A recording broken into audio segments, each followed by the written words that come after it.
Good morning, afternoon, evening, all. I hope all of yous is doing well today.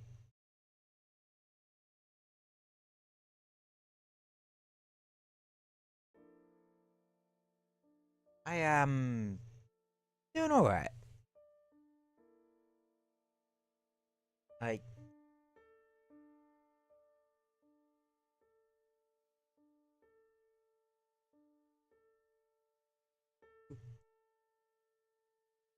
that was weird. Um, yeah, been doing alright. Nothing crazy really happened since the last time you saw me, which was Sunday. I keep forgetting that, the break between my weekend streams and Tuesday is like only one day. But,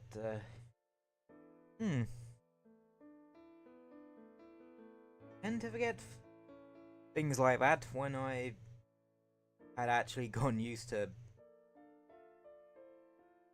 not streaming Sundays.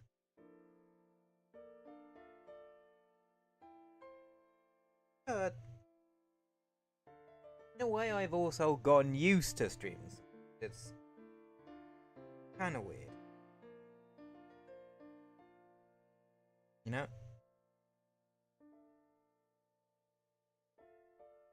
Get used to one thing being one way, and then it just completely switches the other way. I'm gonna turn the music up a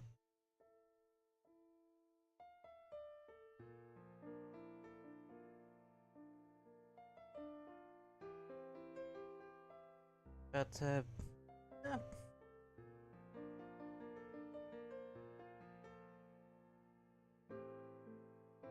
yeah. Well,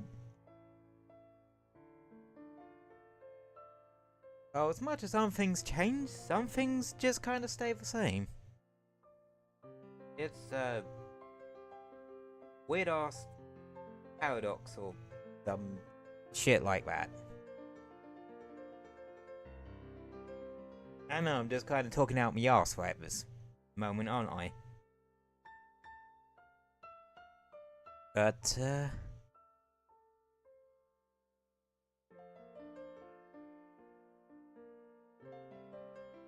anywho, uh,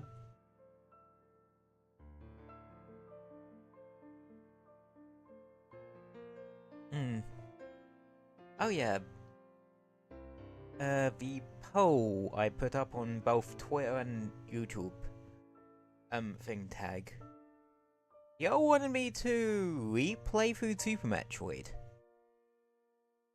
Which, yeah, I played through it ages and ages ago. Like, I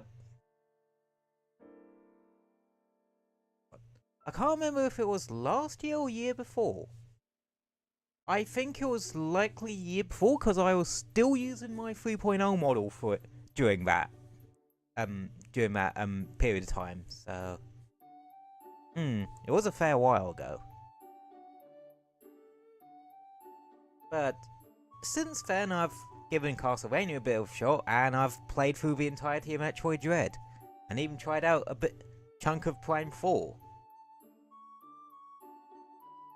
So, yeah, it's gonna be really interesting to see how it goes today.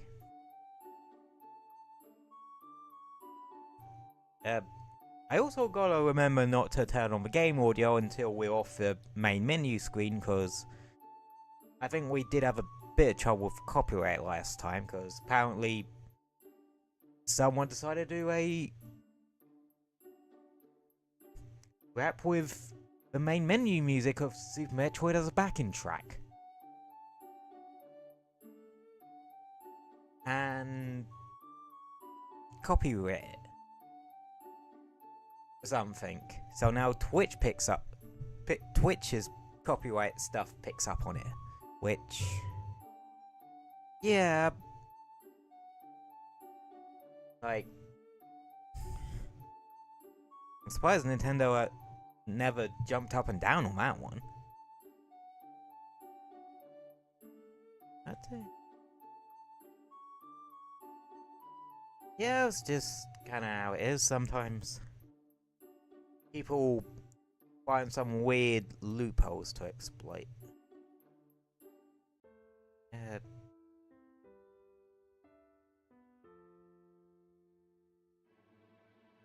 Anywho.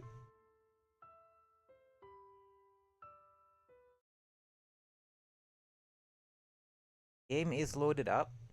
And much like last time round, yeah, we're doing this through NSO. Oh yeah, that's definitely the old save.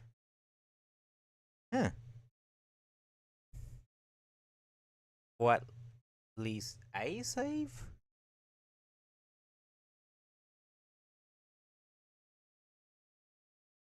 Hold on. No, wrong button. Was it this version or the other version? Because there's like 2 versions of Super Metroid on here.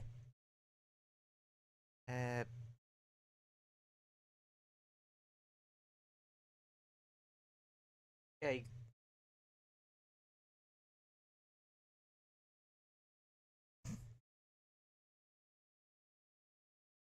Oh.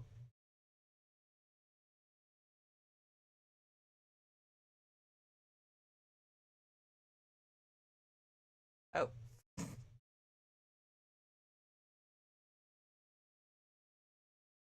Hold on.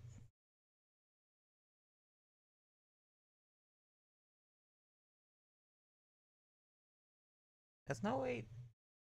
There's no way to reset?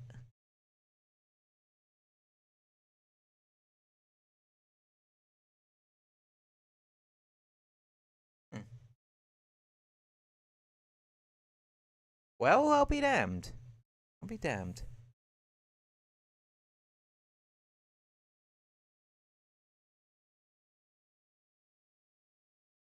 Well, we just use the other version.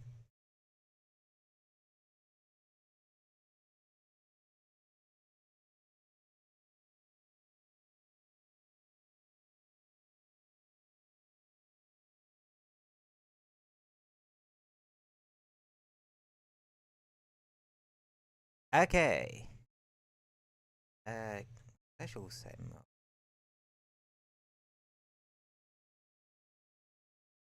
Moonwalk?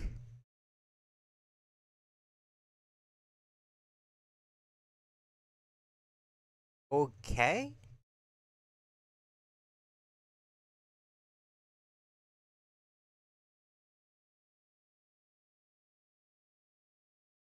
Huh. Angle up, angle down.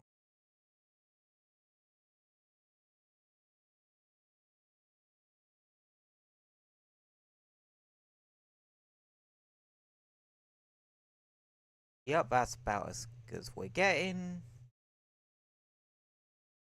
Okay, now we can turn on game audio. The galaxy. Yeah, for some reason it wouldn't let me go back to the title screen on the SP version of it. So we're just gonna use a normal version for this.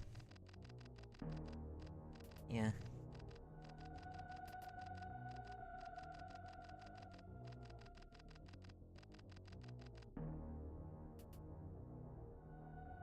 Yeah.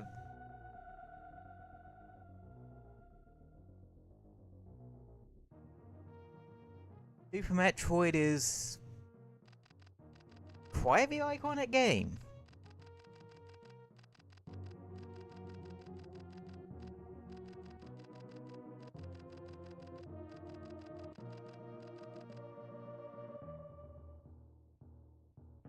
And such.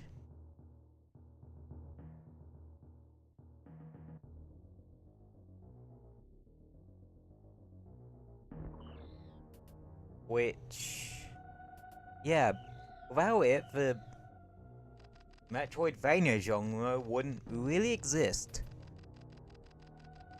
Because, in my honest opinion, well, if it didn't have either side of a coin, this or Symphony of the Night, the Metroidvania genre wouldn't really be a thing. Well, it wouldn't be a full-on genre.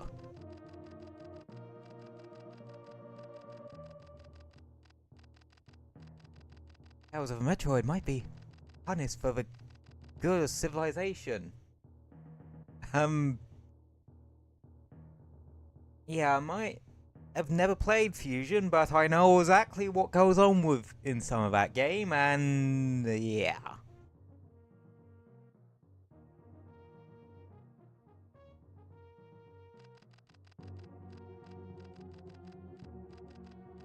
It's amazing how impressive a game it is for something that came out in 1994.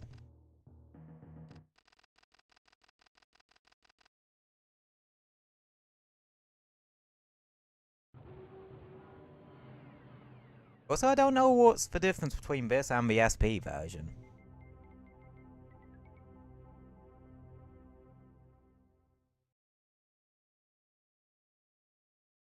Anyway. Yeah, so this place literally didn't go 5 seconds without getting attacked.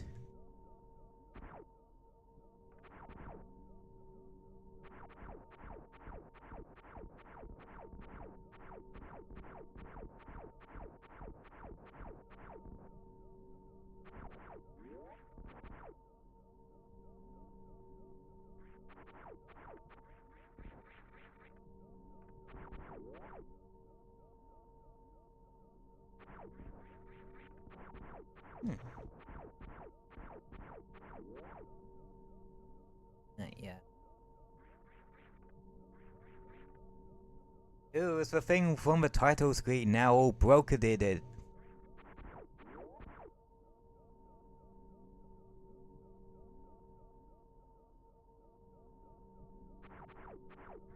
There it goes. Rather quiet on my end.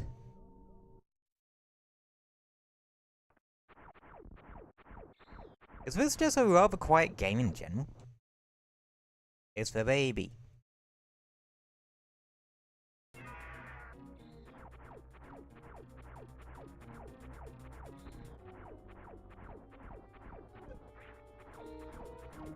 Yeah. This is Ridley. I swear to God, I hope his actual boss fight isn't as annoying as this. Well, isn't as annoying as it was last time.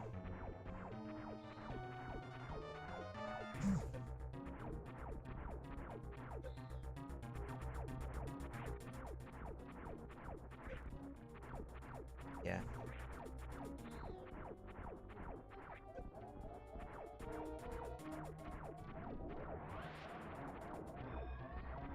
And now we have to run for our lives.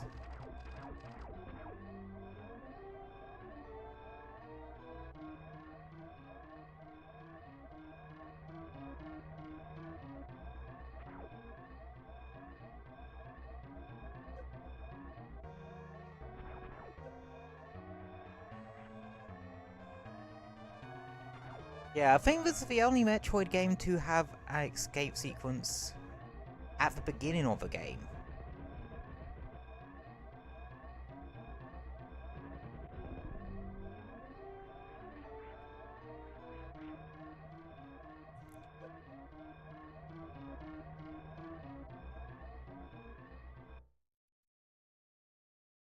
Like, bit of a tradition to have them at the end of the game, though.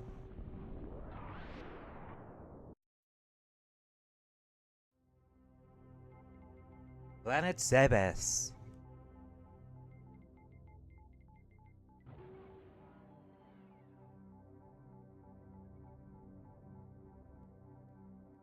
God, I wish I could make pixel art that detailed.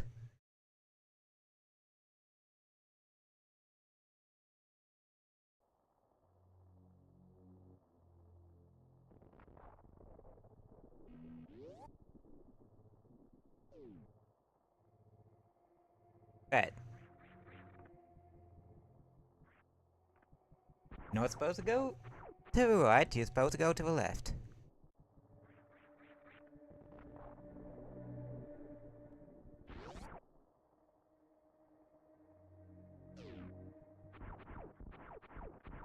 Yeah, so when playing this game, I would really recommend you making, well, mapping buttons for both up and down movement. Well, aiming. It's gonna save you a lot of headache later on.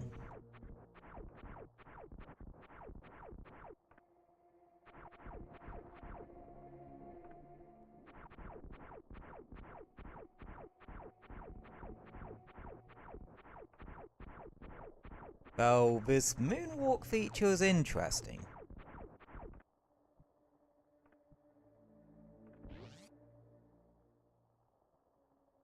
You can't go in here because you're not small enough.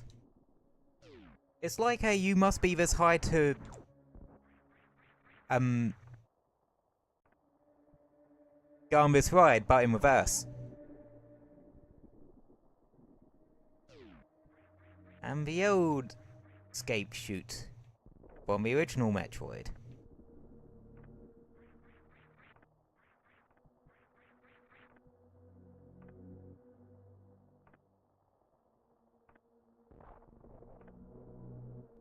Did they have to make it so damn long of a shaft though? No, but I get they were trying to be accurate with it, but...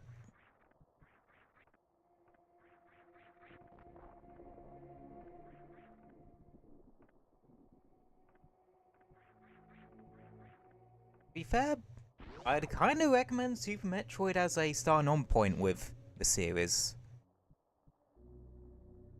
If you don't care much for the sort of quality of life stuff Metroid Dread has.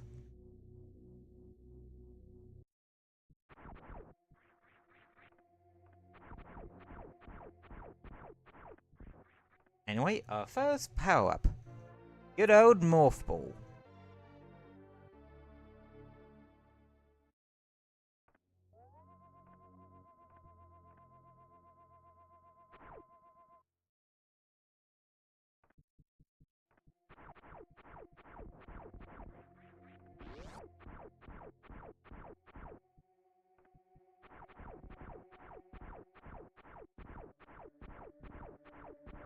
Yeah.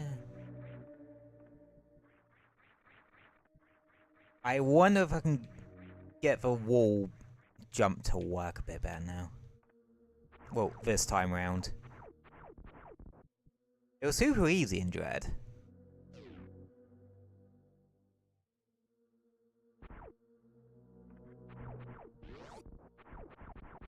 Going down.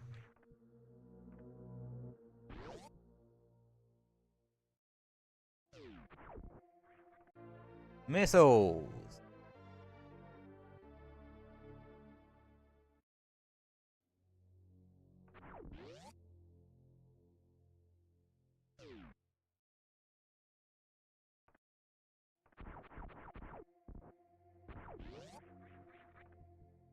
Turn them on with select and fire away.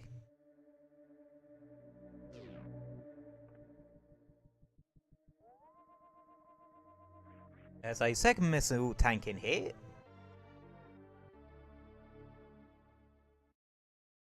And yeah, most of the collectibles well, you have collectibles on the way to your current objectives and ones that aren't on the way to your current objectives.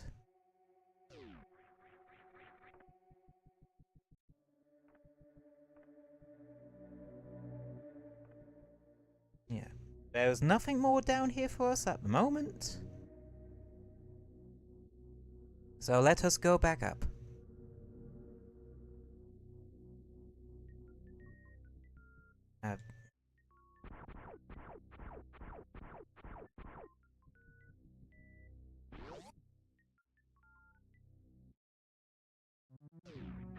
And look, space pirates.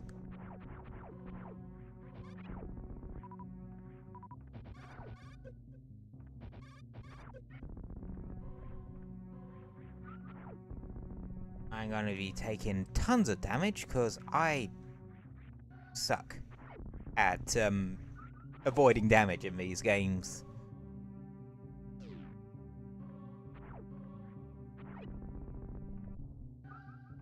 At least being able to aim upwards makes life a lot easier though.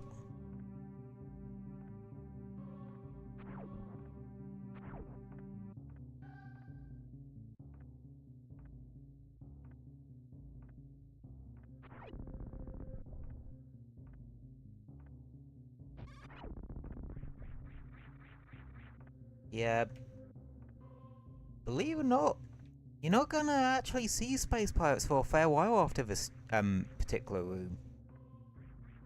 I wish I was kidding, but I don't remember coming across them particularly much after this.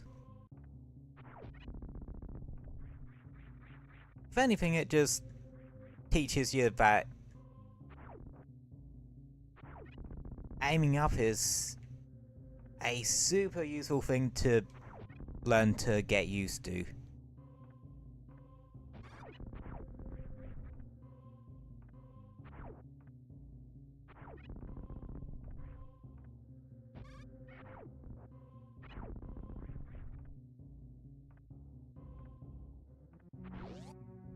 And now, you're gonna, not only has music kicked in, you're now gonna see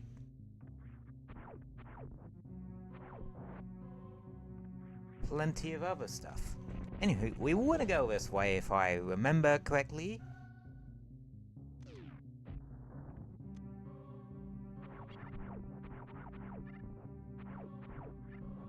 God, I hate these things.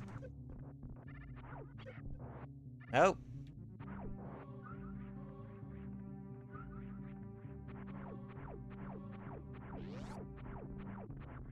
At least later on you get upgrades that can really help you shred those guys. Oh yeah, you get map data going this way.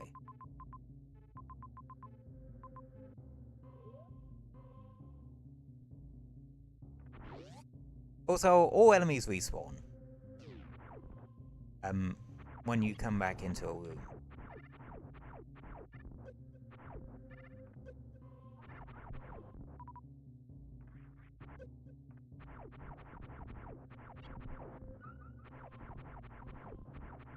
Oh yeah, another thing to note, for those coming to this game from Dread, save points will not, heal you up. Or you don't have those statues around that allow you to heal up, I mean. You still need to go to save stations and that.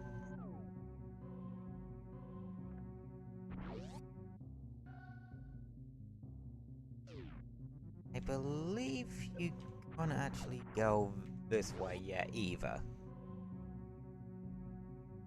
Because, well, you need bombs for that.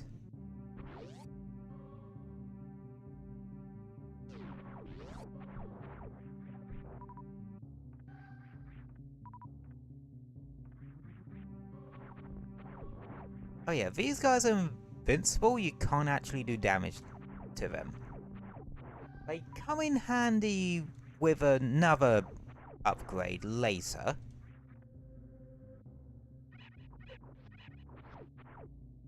Oh yeah, those guys exist.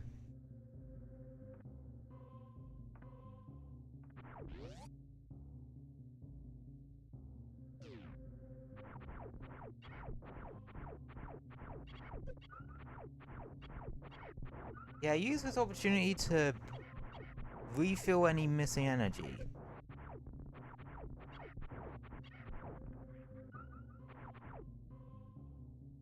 Pause. I believe our first proper boss is about to show up. Boom! Go into Morph Ball, set it with the attack button. And the way is locked. Our first boss. Whether F this thing's called.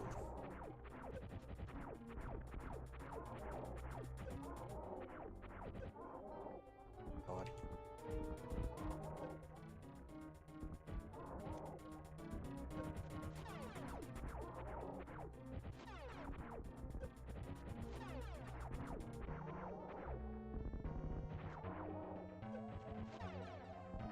I'm gonna die here, aren't I? Yep, I died there.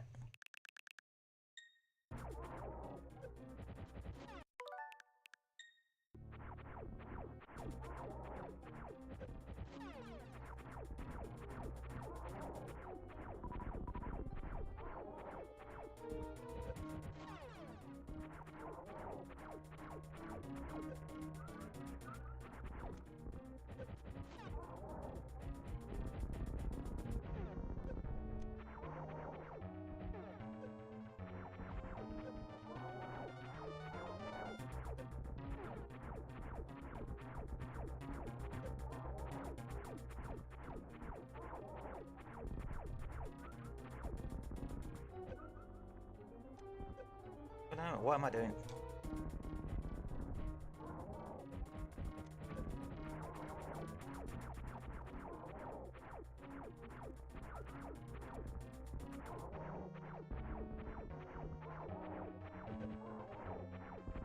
There we go. Dead.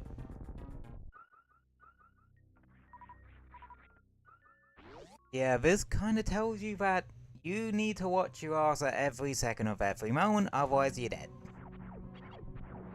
This also shows you that the NSO's rewind feature is way too fucking helpful.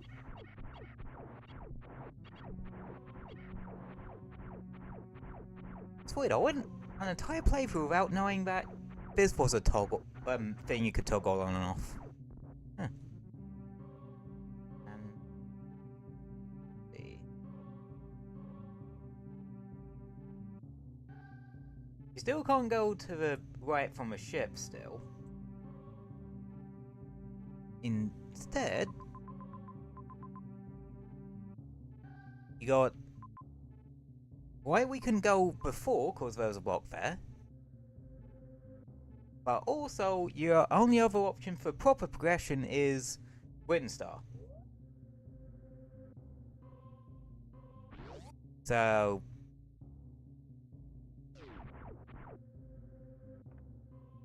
Windstar it is.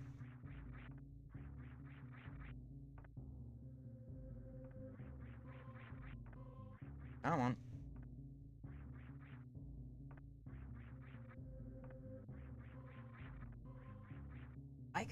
I can never get this bloody wall jump to work in this game.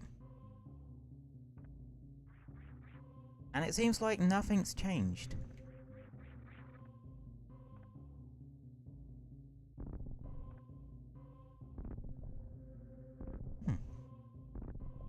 I like how they do the background here, actually.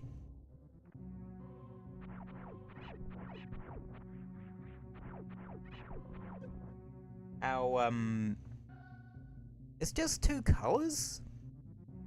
Well, three colors. A dark tone for, like, back in. Then a sort of neutral light tone for detailing, and a slightly lighter tone for obviously the highlights.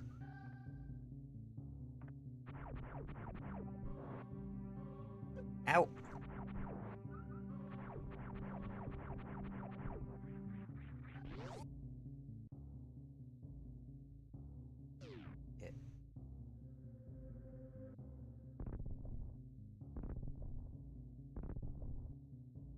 And for our troubles, more missiles. Yeah, so many side upgrades are just gonna be like missiles. Missile tanks and the like.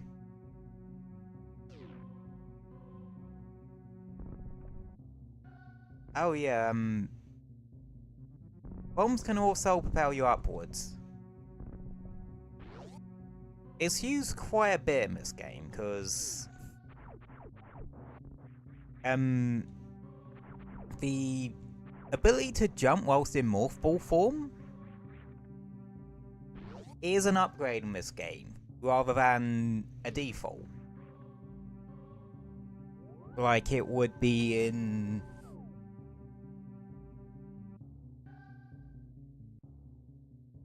I think Fusion onwards?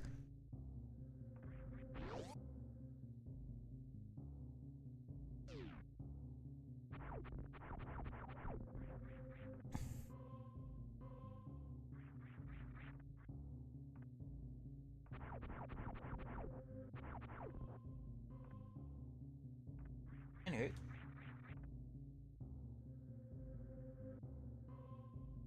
One more way through here.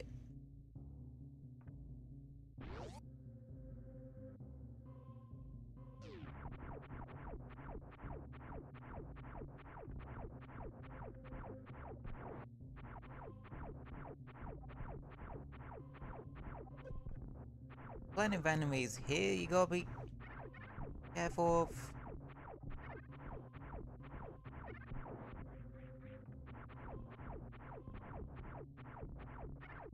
And our first of these. Energy tanks. They give you more health.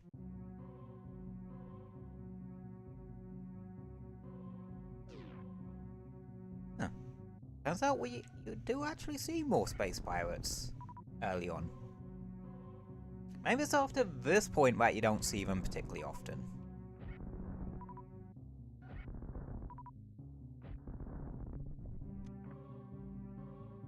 Anywho, just use a missile to dispatch him.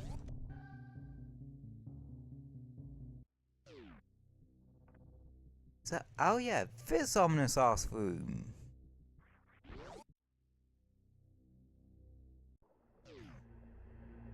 Basically, you get through to the final area through here. But first, you need to take out the 4 main bosses of the game.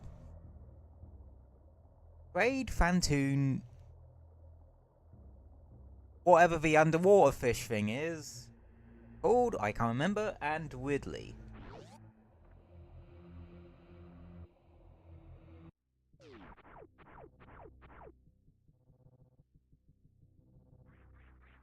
And yeah, I like the fact that they put that early to sort of tell you, hey, this is your ultimate goal. I don't think these guys can be hurt by anything, if I remember. Nah. These things can.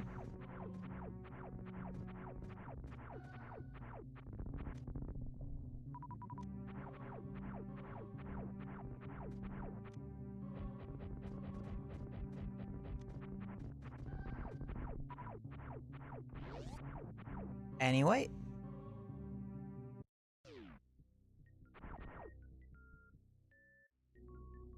I think the game uses these long elevators to just as more elaborate loading areas.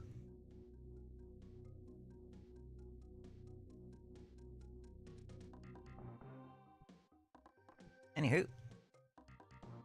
Welcome to Brinstar. Whoa, the proper bit of Brinstar.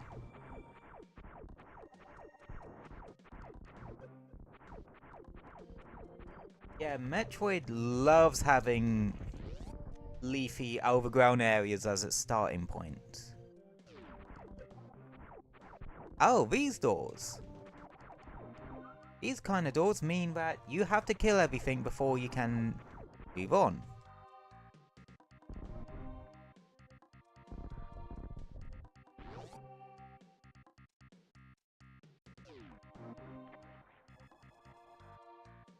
Map data early is stupid useful.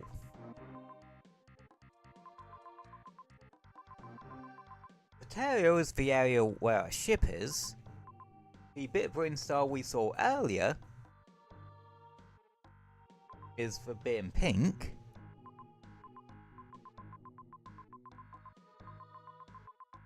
You also got this area and could hit that also takes you back up there. And this bit is important because I think this is the part of it that we need to get to in order to face our first boss. Well, first proper boss, Kraid. I do believe we have a mini-boss before then.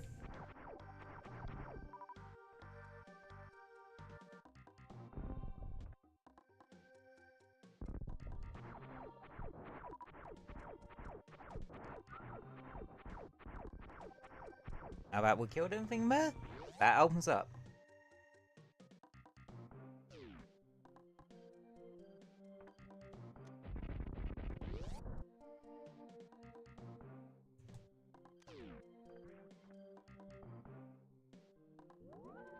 My recommendation for this game? Save often.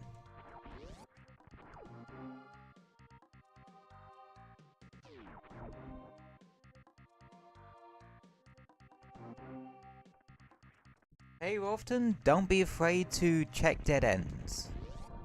Because you might find...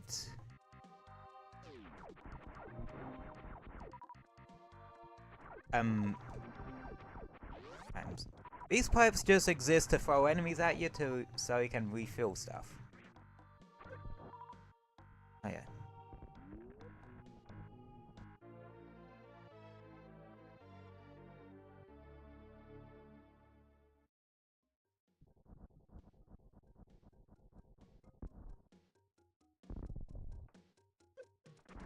I think the idea is that you...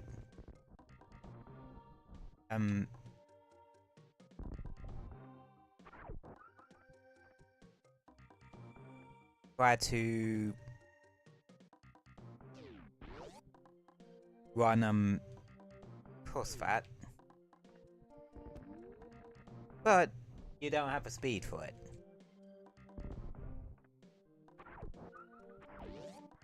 I'm guessing not till later, but can at least get the missile tank in there. Oh yeah, mark that for later. View controls. Yeah, that is the run button.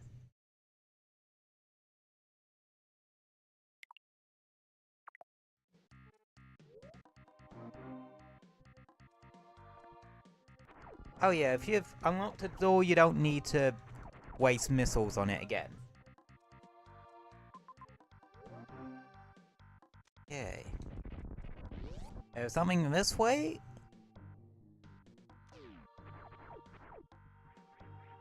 Ah, this area. Yeah, so... one of those... there are enemies that you need to keep alive to... so they light up your way. Oh, forget they have missile. Yeah, I suppose I am more used to the statues in Dread just being scattered around.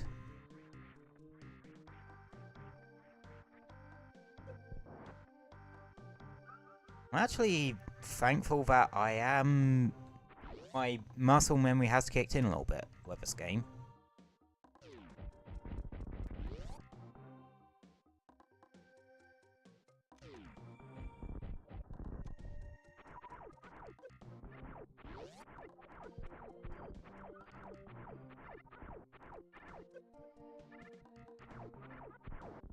I hate those things, I always will.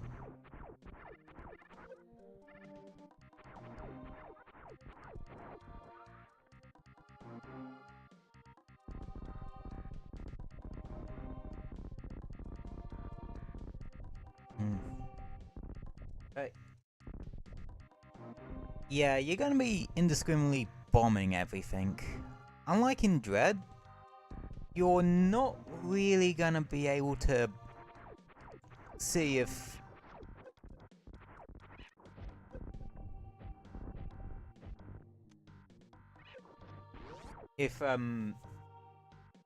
well, anything's around you.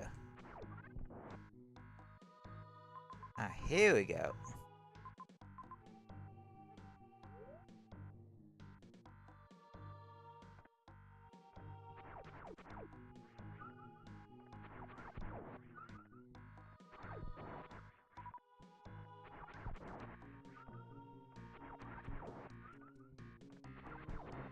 So, this place.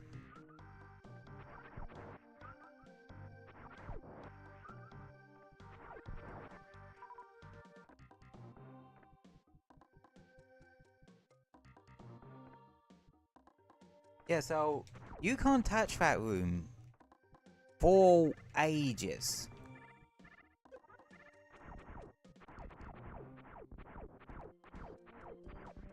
Missile tank?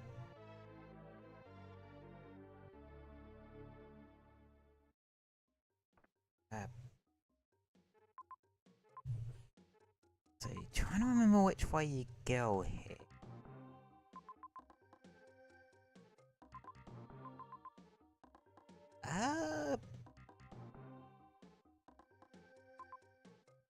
Yeah, I don't think you can actually... I think you meant to go above this room? Charge beam!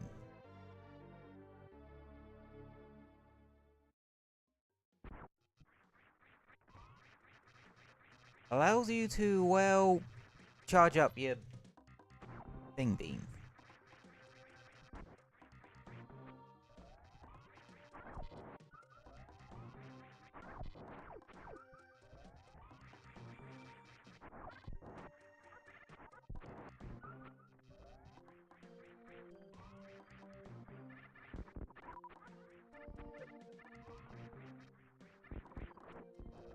Yeah, you can hold...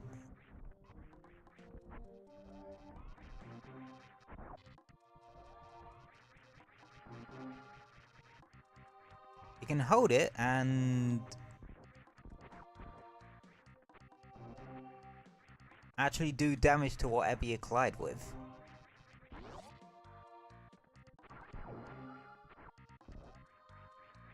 Which... yeah, I can imagine that being super useful in some instances. And plus, it can one-shot these guys.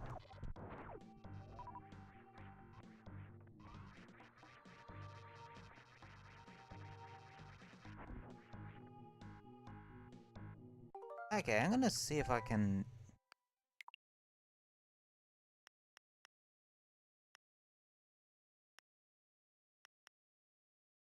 North selected special item.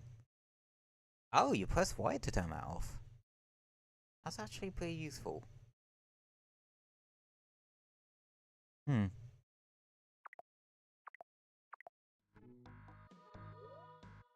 Okay. I don't think I can turn off the... moonwalk thing, unfortunately.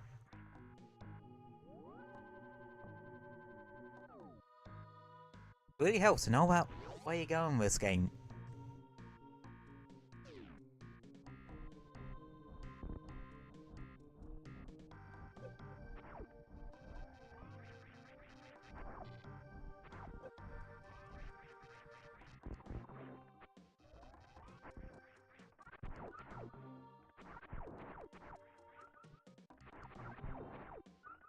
Use this to refill.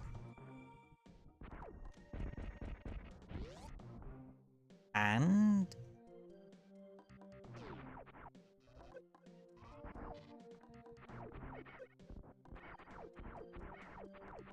oh, that's probably why they... need to...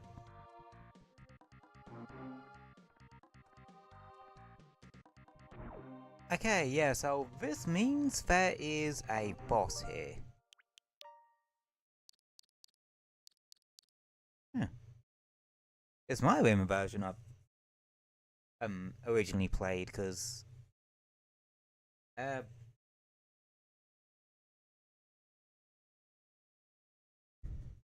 still have my old suspend points on here. Hmm. Okay. Yeah, this is why you would want to drop those. So say hello to your first mini-boss.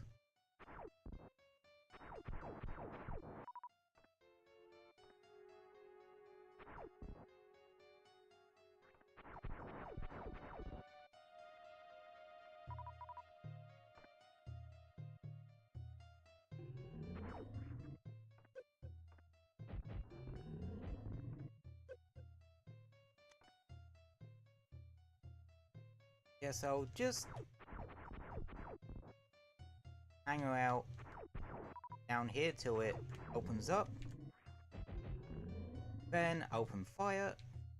And then just kind of rinse and repeat this till it dies. And just destroy any spores.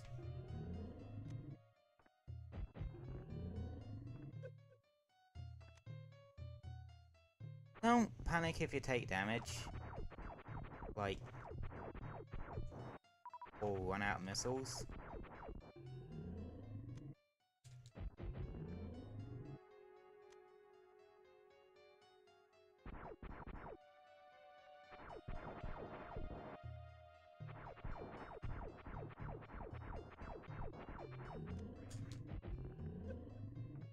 Because that's what the spores are for.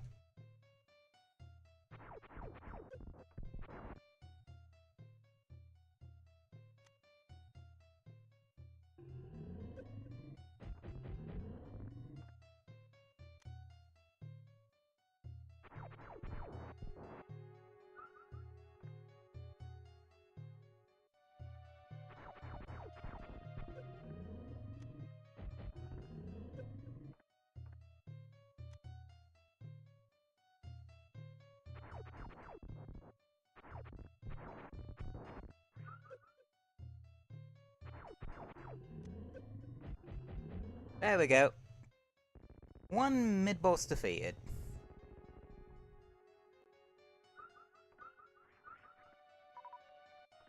And then you just, after doing a bit of rampant deforestation, you come up this way.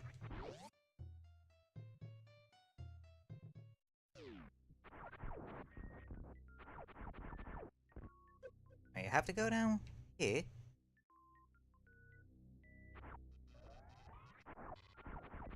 And this will give you super missiles. Yeah, you actually get them fairly early in this game. They're stronger missiles. Not much to really say there.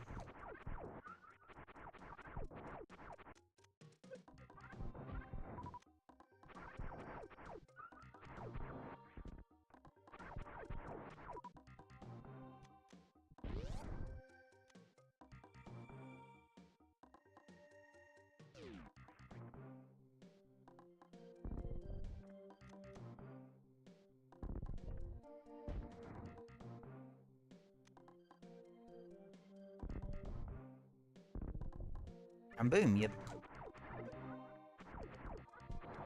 back down here.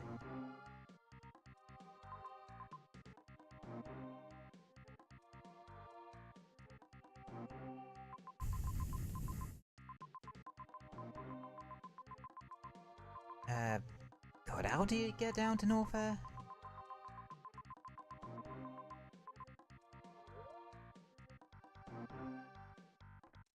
Either way, you might as well use this time to go back to the save room you saw earlier.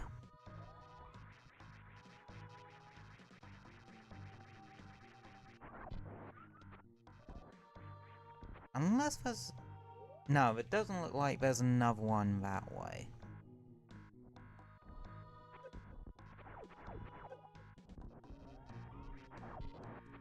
Yeah.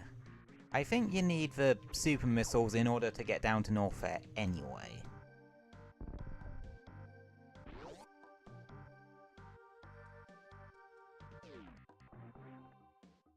Yeah, this isn't a particularly long game.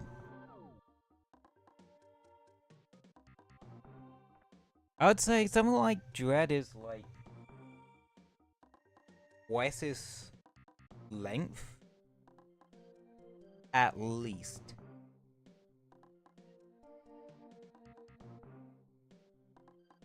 If I'm completely honest.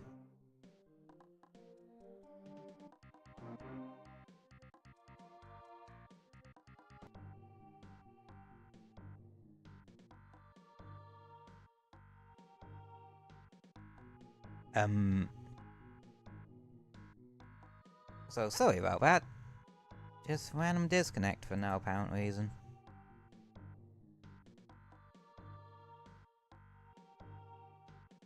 But we're good now.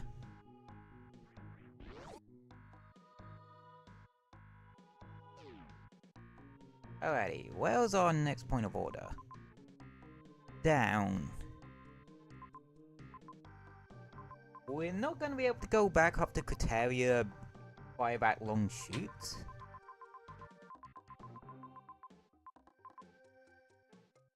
Just purely on account of...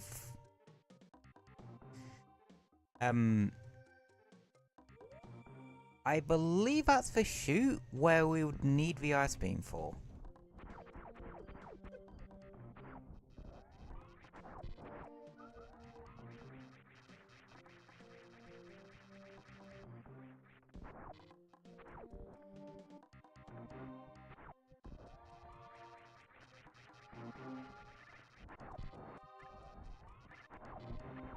How do you get down to there? It's more my question. Well, or up to there, I should say.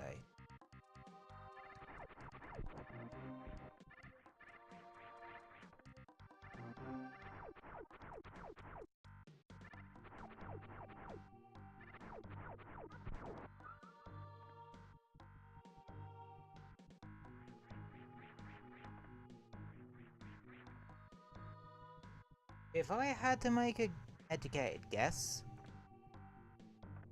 you likely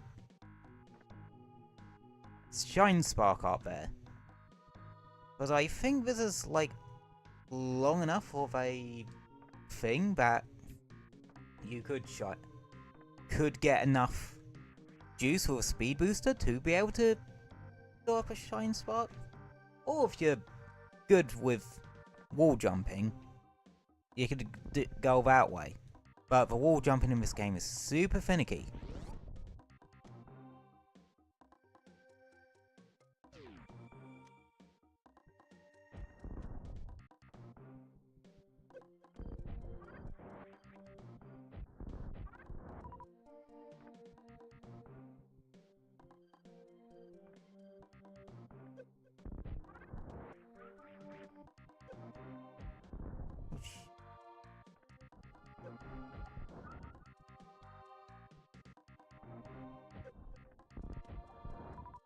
Damn it.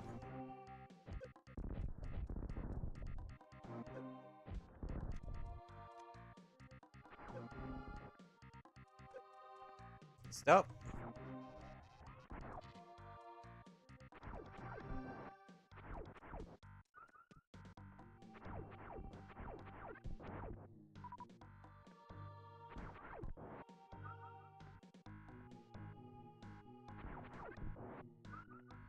Yeah, I don't know when you get your next E-tank.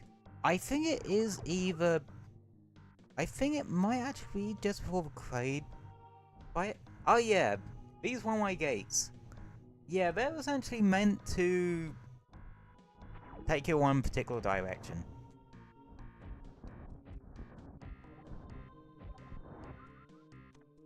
So basically, they're points of no return. Unless you do some really weird...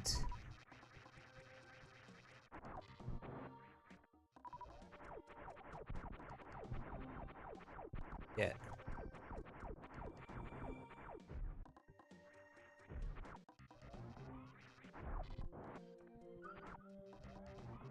So this way. You're supposed to go up here, but... this is where you need to learn that the run button exists.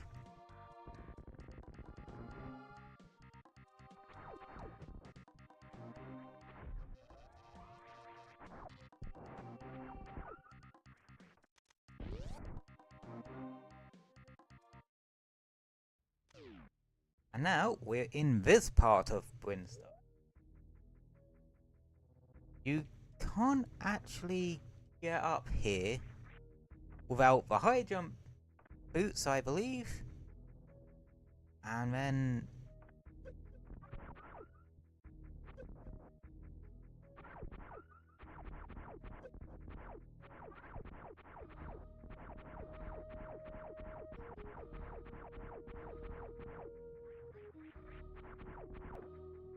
Oh yeah, if anyone's wondering, this is the music that gets used during about one cutscene in Metroid Dread. Anywho.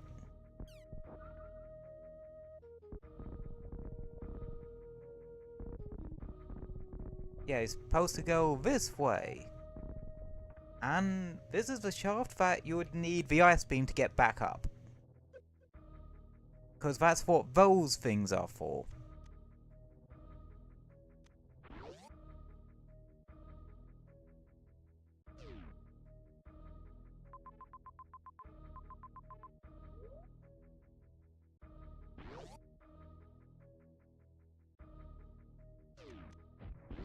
What's this then? Oh. Energy recharge. Nice. What's that? Oh yeah, there's a save room right at the top of the shoe. Okay.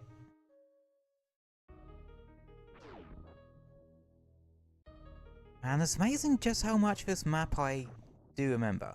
Oh yeah, you can't move in water particularly well. Not at the moment, at least. So try to stay out of it if you can.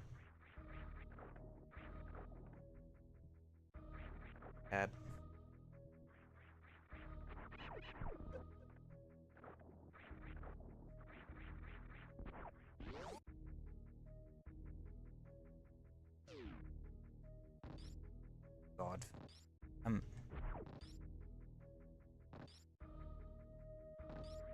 Yeah, that's more for your way back. Yeah, those things will grab you and drag you into water.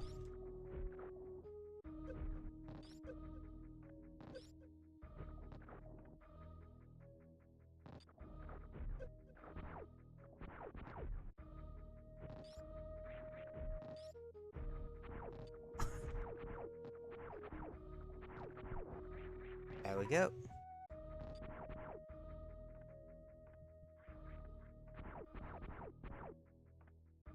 Oh yeah, you might notice some shit up here.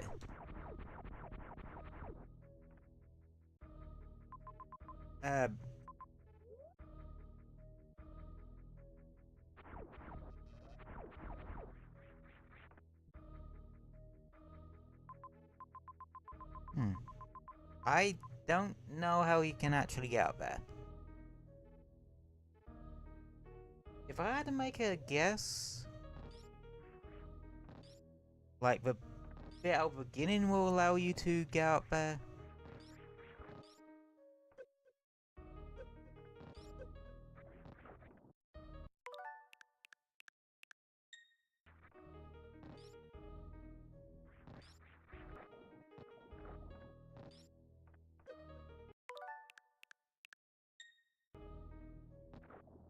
Yeah, I'd say...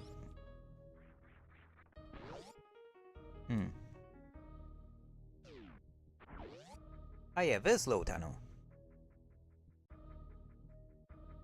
Yeah, if you go through this tunnel, you're technically in a different area for a little bit.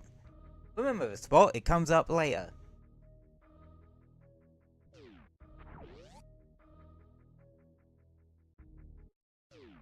And now we are back in Norfair. No, what's it?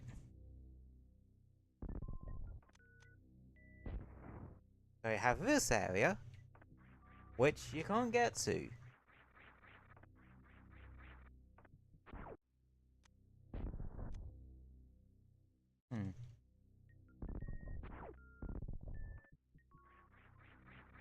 So we actually need to go down further. We must go deeper. Into...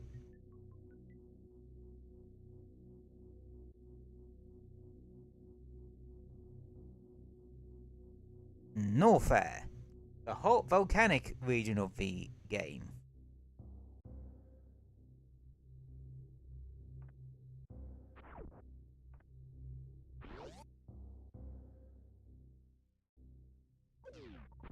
Oh yeah, superheated rooms. Yeah, you don't want to go in those. If you can help it. Like, seriously.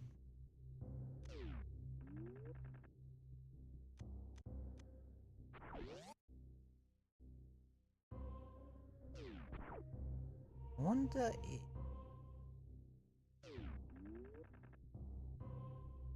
Ah, the second one is a bit too quick for you.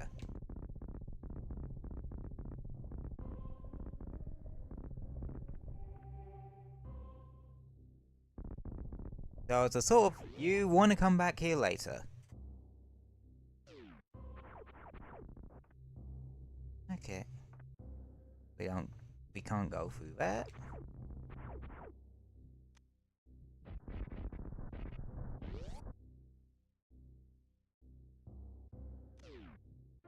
Second egg tank.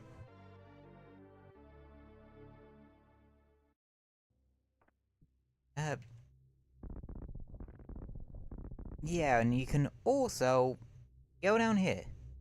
Some goodies.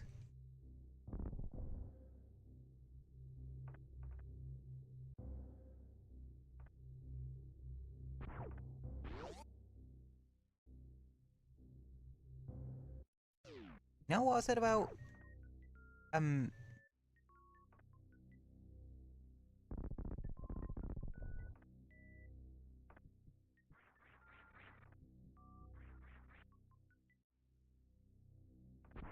needing to be able to jump higher?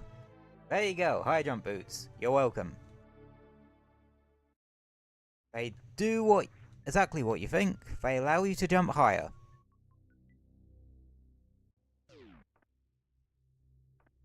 This was your entire reason for coming to Norfair.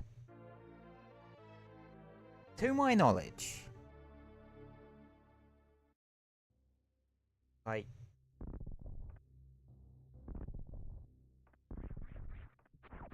Oh shit, you need to actually kill the, what's it to get out of here for some reason. Is this another superheat room? No, it is a stave station though. Which is very handy.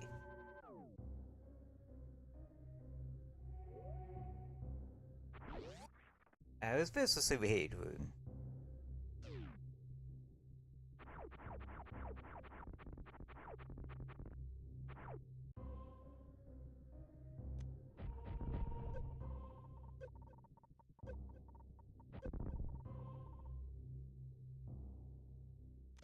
No, I'm pretty sure that's actually a room you can't get through.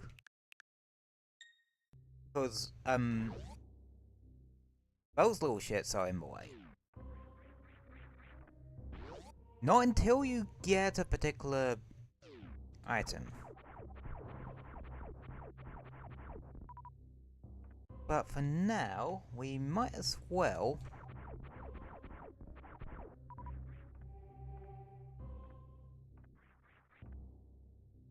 go back up to here. Oh yeah, the charge beam we got earlier, that's a optional power-up.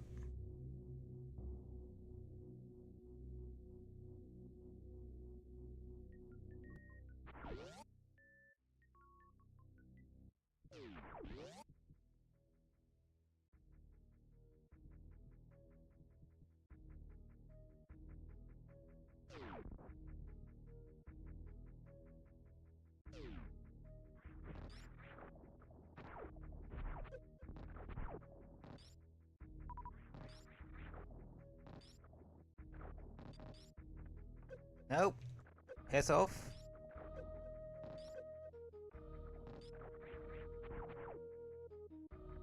Yep, and it actually gets us high enough to go up here.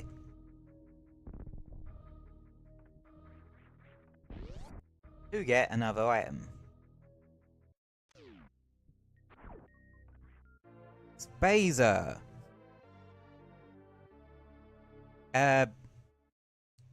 I can't remember what they renamed this thing to in later games, but no, I really can't actually remember what they renamed this to. But in Metroid Dread, well, it's an optional power-up, but this is the thing about the optional power-ups. Well, powers that are optional in this game, in Metroid Dread. They're not actually optional. Like, you do actually need the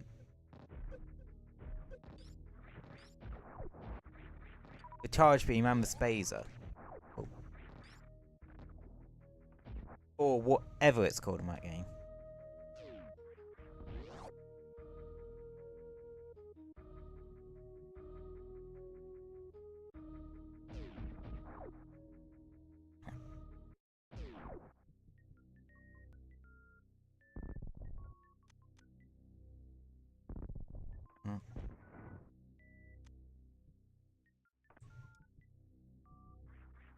And now we can actually get up here.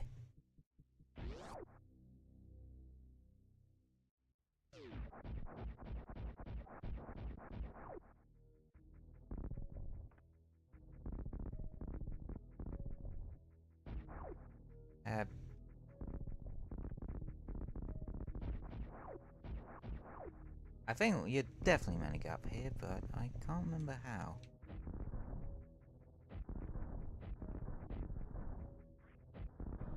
Ah, there we go.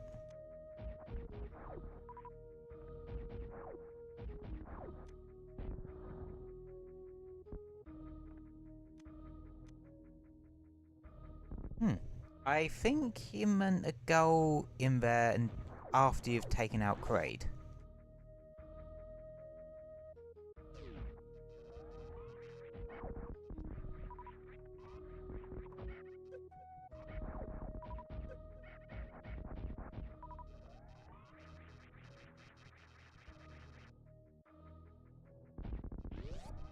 Oh, that's neat.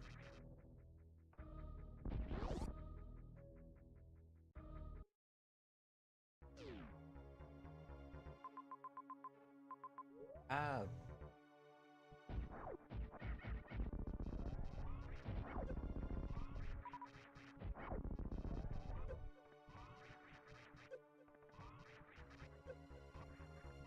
This fucking thing.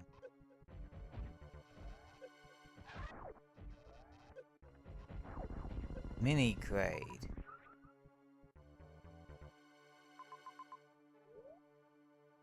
Yeah, no, I actually do want to go back to the save point.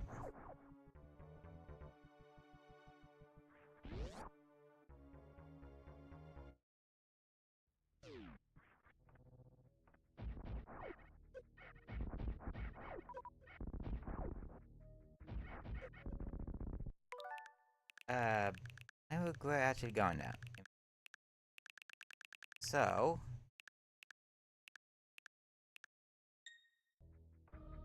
rewind.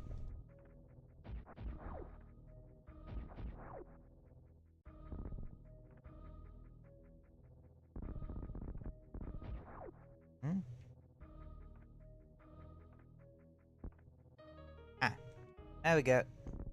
That's how we get over here.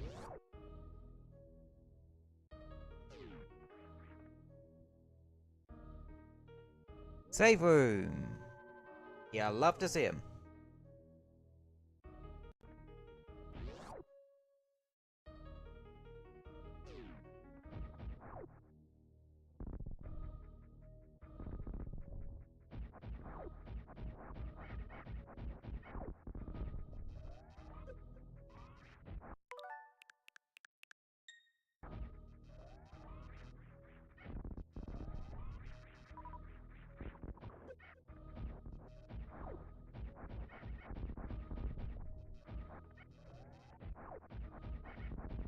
God, these things are annoying.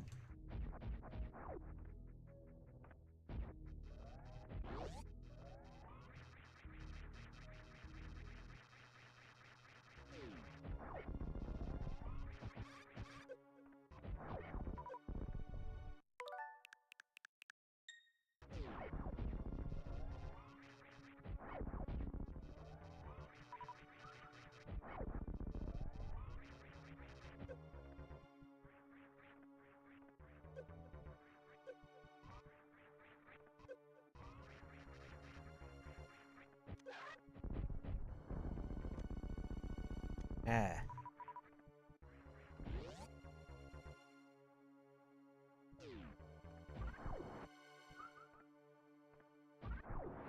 Oh yeah, this thing just exists here. Just so you can get all your health back.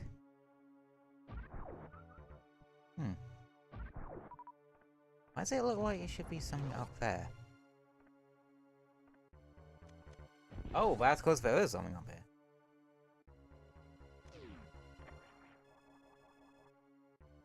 Oh! Well, I feel like being an idiot now, don't I? That only redoes your, normal missiles, not your super missiles.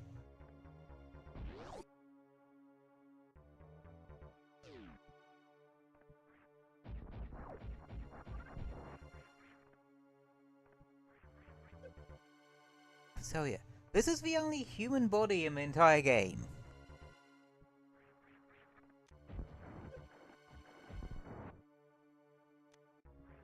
So, I'm going to drop a suspend point here. God, being able to plot your own save points is so useful. Okay, first boss.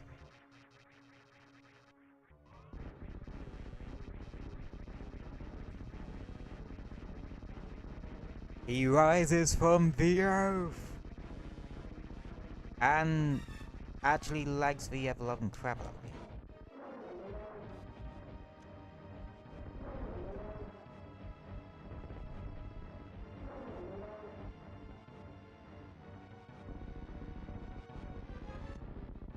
Wait.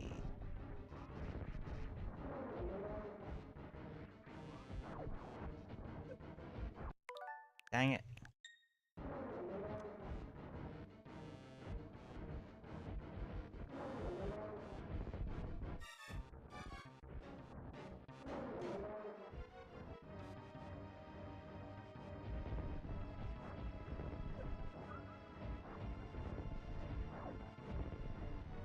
Ah, shit.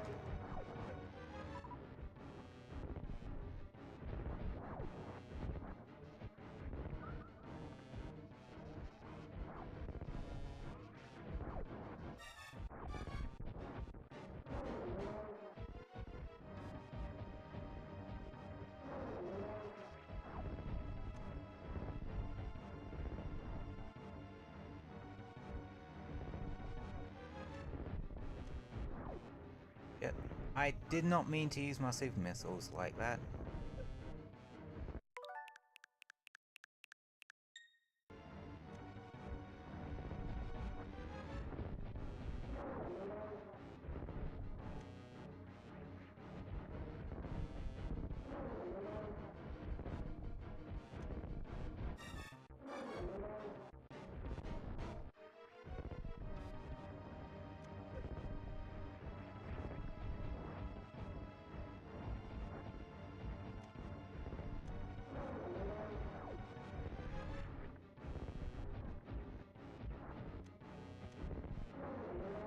I'm out of missiles.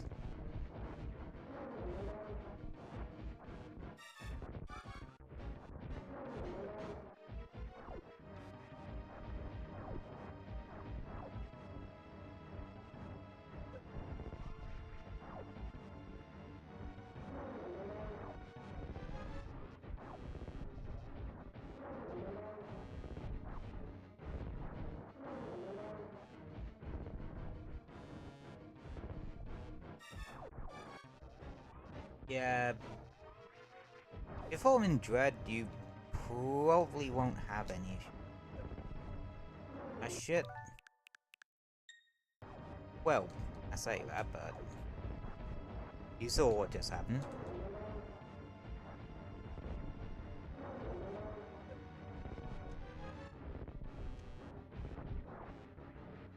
Yeah, shoot for the blind toenails of doom for missiles and shit.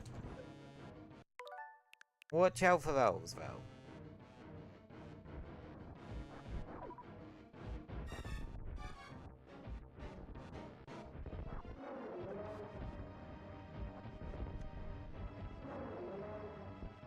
Oh, we got him. Damn. Well, that went way better than the first time round. I died multiple times to him the first time round, but I suppose I just know his shtick. And who are your suits?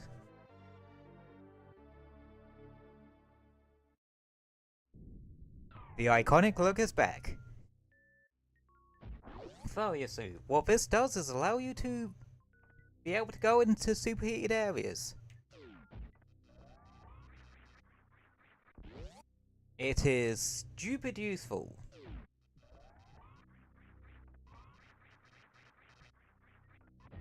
I can only speculate that this guy maybe was a bounty hunter that was sent here before Samus was. Or was some poor Galactic Federation schmo that was sent to monitor the planet after the events of the first Metroid. But probably got jumped. We're gonna use our old base again.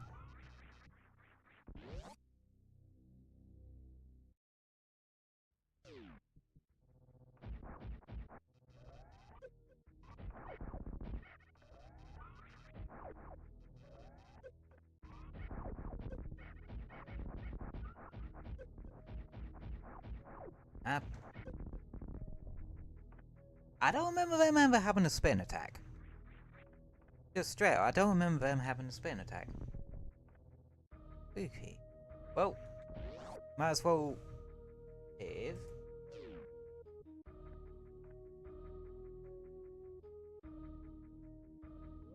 Oh yeah, if you missed like a particular part of what you were excited for, don't worry, I got oh, the stream. If you missed a bit of stream that you were particularly excited for, don't worry. The VOD will be up on YouTube anyway. That's one of the beauties of dual streaming. You can watch it live on one platform, we'll watch it live on Twitch, and or YouTube, and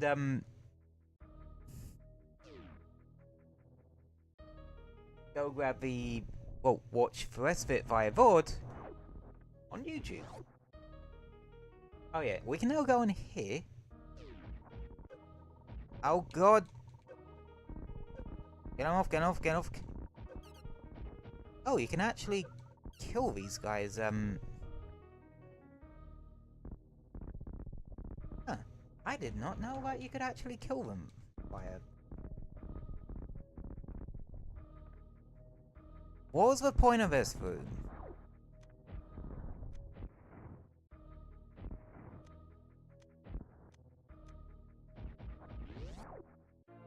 That was the point of this room. Another E-tank. Also, whenever you get an E-tank, it does refill your health, so...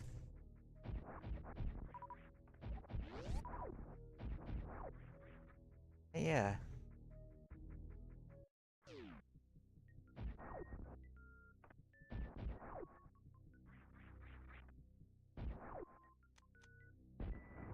Now with one dead boss and...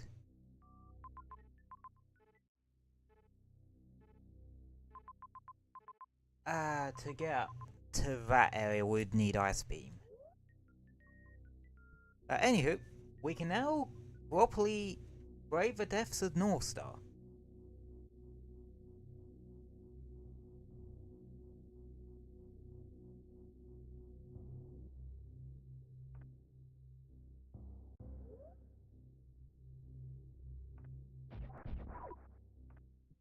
I do want to go and quickly save first, though. Oh yeah, there was stuff like below you.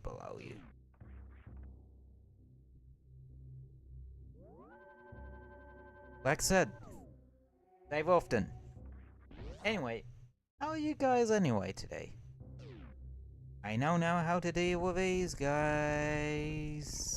I'm not supposed to go through here anyway, regardless. There was no point in me even going this way.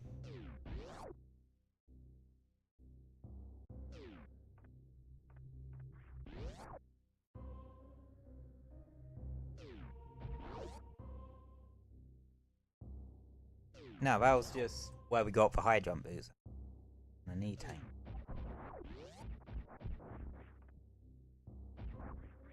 Yeah, if you know what you're doing, you can breeze through the early game.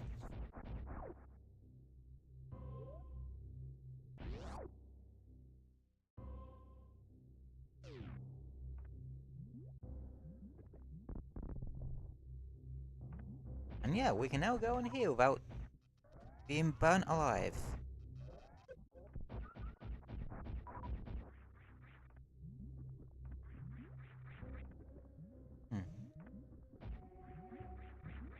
What was up here then? Unless... Nope, nothing was actually up there. You never know of this game.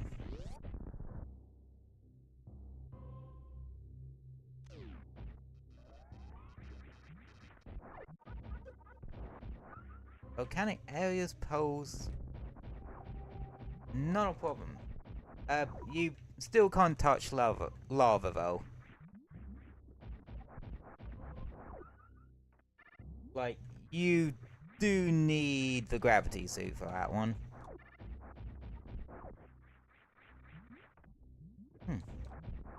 You know what would be interesting? If there was a Metroid game where you got the gravity suit first.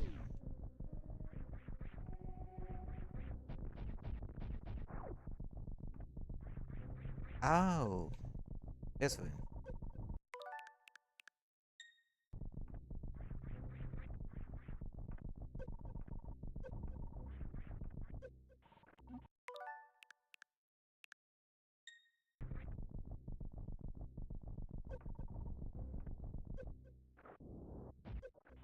God, these fucking seahorses.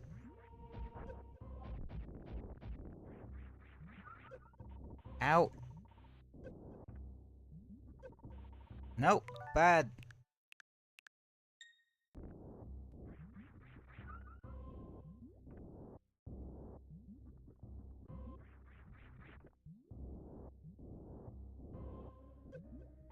And what? No, stop.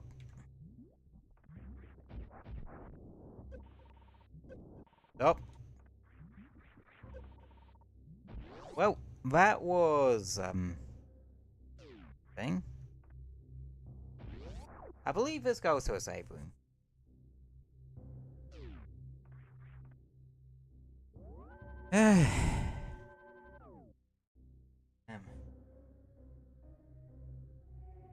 Good.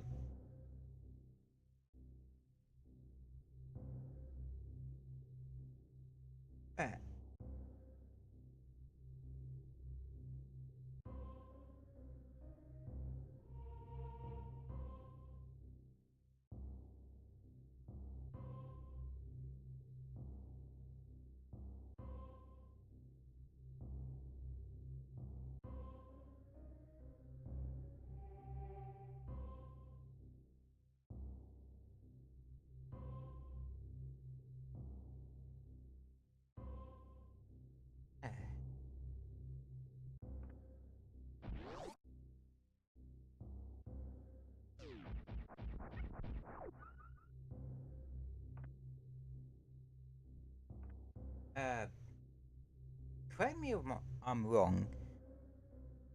Don't you need, like, the...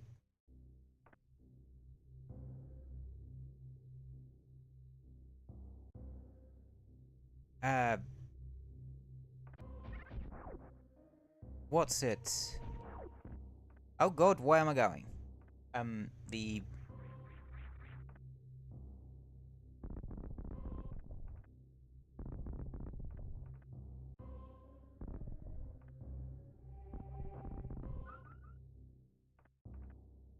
grapple beam in here as well.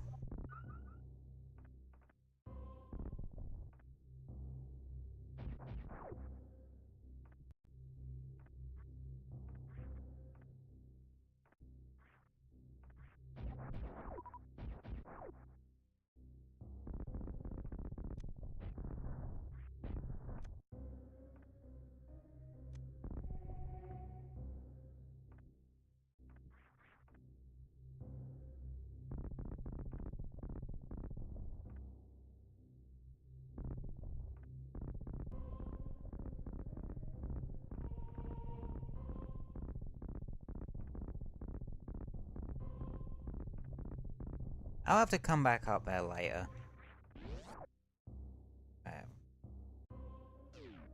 That goes that way. Where's this way go?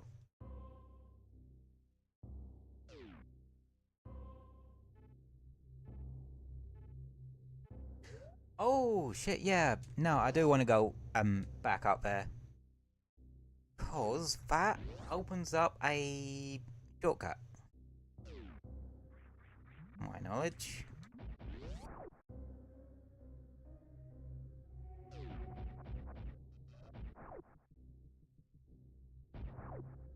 Yeah. That's the other end of that room. Okay.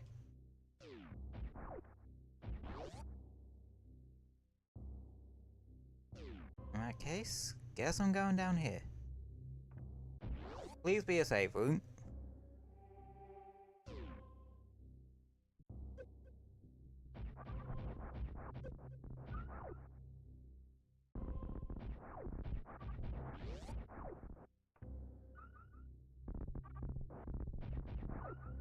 No, but...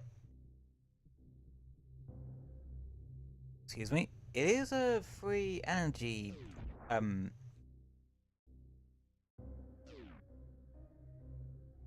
Oh, I had the wrong source on, didn't I? Ah, crap. That means the game audio's gonna be desynced. Whoops.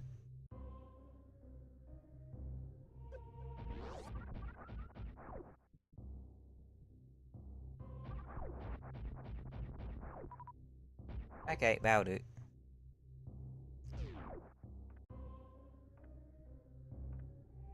Yeah, I have to actually do it through a dedicated audio source. Well, fuck you too, mate.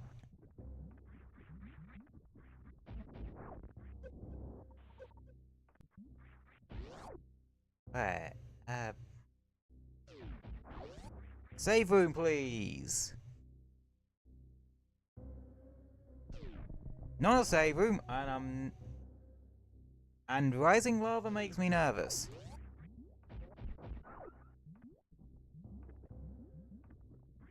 I don't like the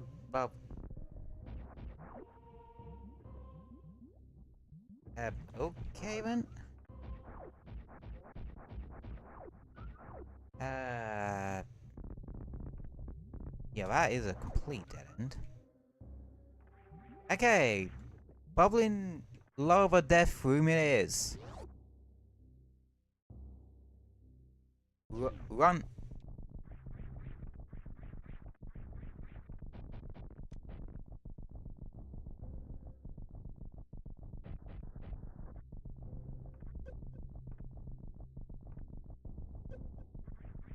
Don't like this, don't like this, don't like this, don't like this, don't like this, don't like this, don't like this.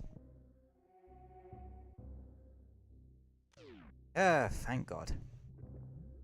Oh, I don't like this room either.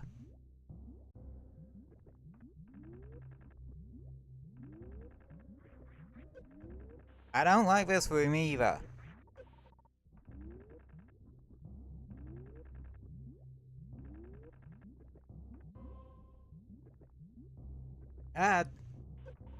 Nope, don't like it.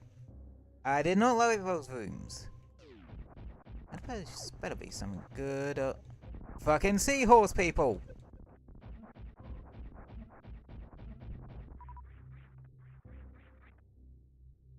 Whatever, seahorse people. Is there anything in here?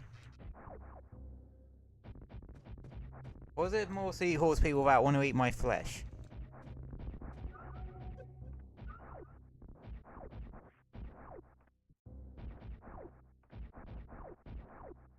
Oh, I can't even go this way? Oh well.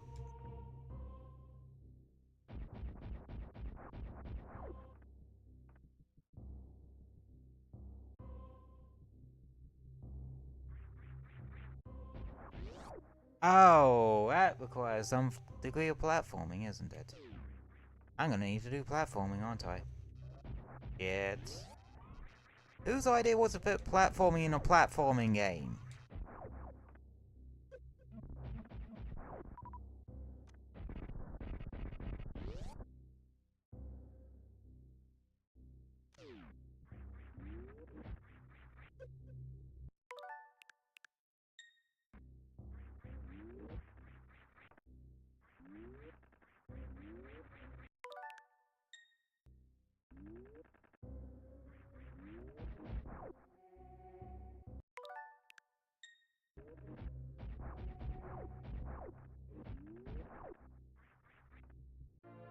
There we go.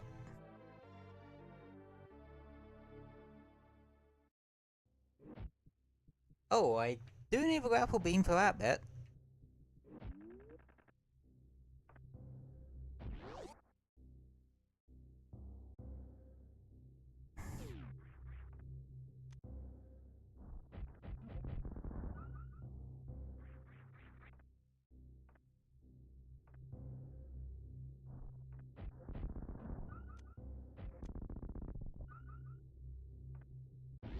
And this takes me back up to this room.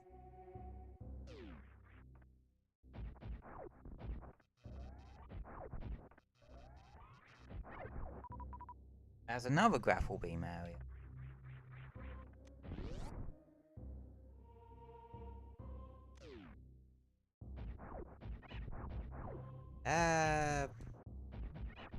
What am I supposed to...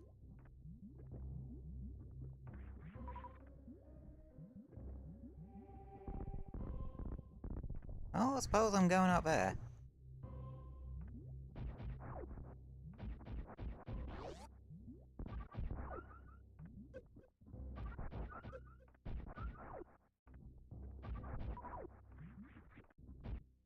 Right.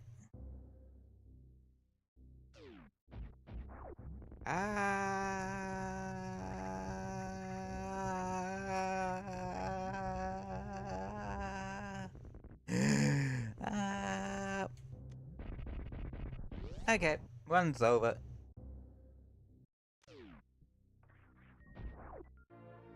Oh, speed booster. We get it back quickly. Okay.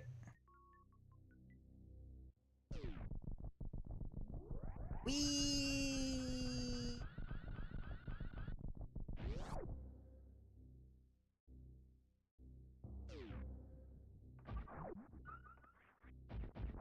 Oh, we can now run way too damn fast.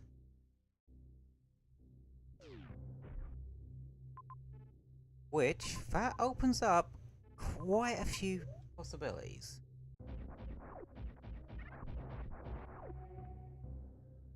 Now don't it? And we can use this as a nice quick way of getting back. Oh, I do.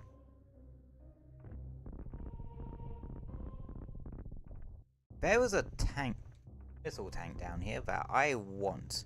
Out. Missile tank.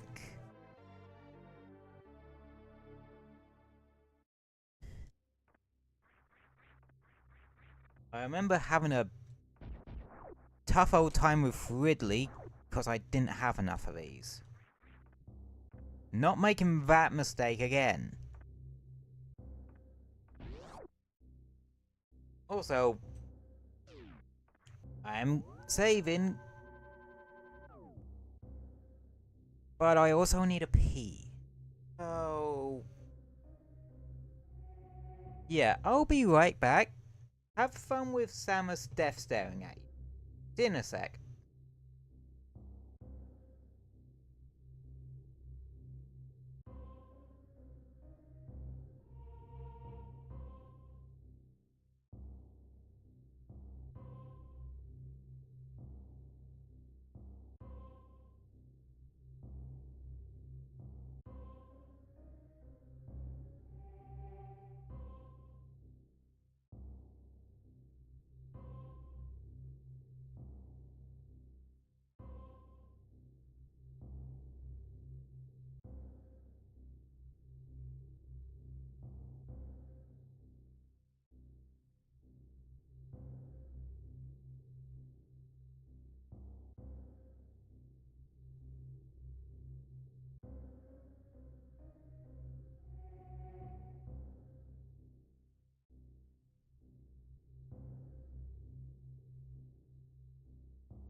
Alrighty, I'm back.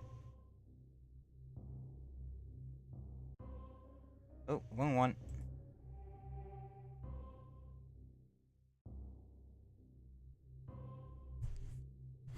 Ah. Right, where are we? Just got the speed booster. And now we can... Well, we can't exactly roll around at the speed of sound.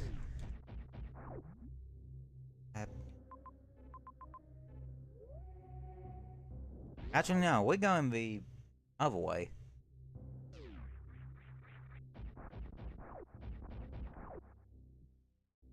Now that we can.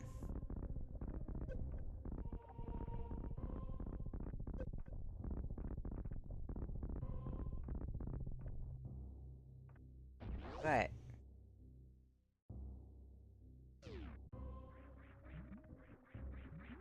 I'm guessing... down there is some kind of death. Okay.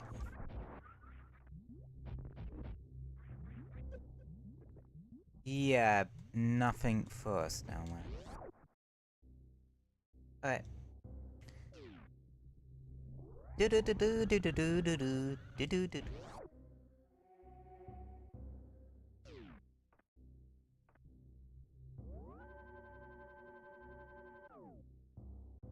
Alright. Now we go up, or we can go down. I vote we go up. We can't go in there because we don't have power bombs, which we need to.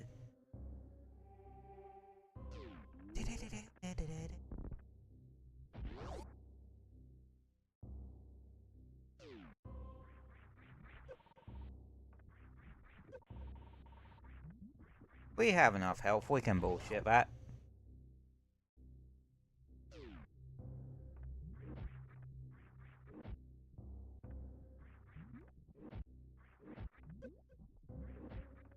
I don't remember this room.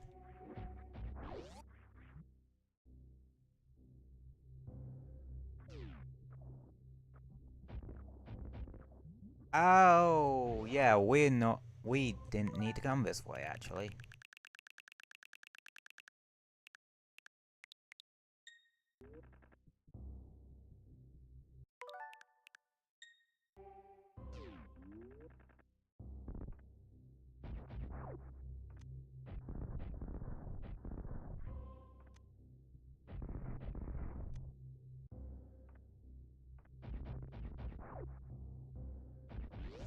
Huh.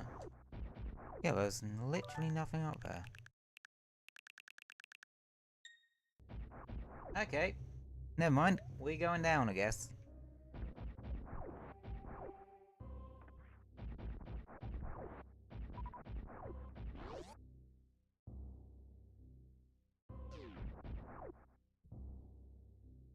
Never mind. We're not going this way either.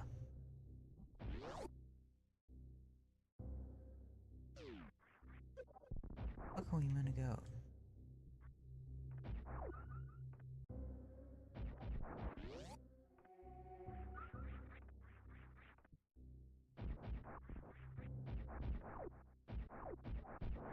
No, seriously, where the fuck are we gonna go?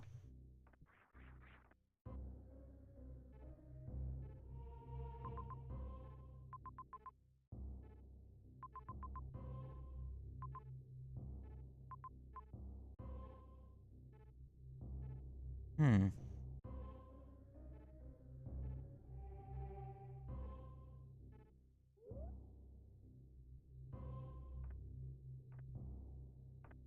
Okay, yeah, I am confused.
Okay, I think I have an idea what I mean to.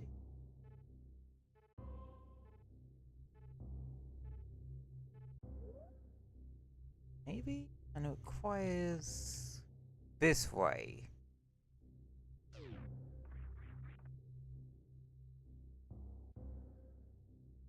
Inserts either being very lost and very confused.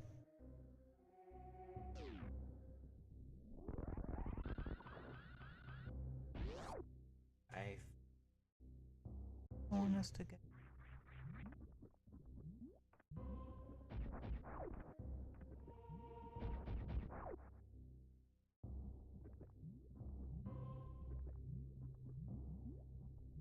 Hmm.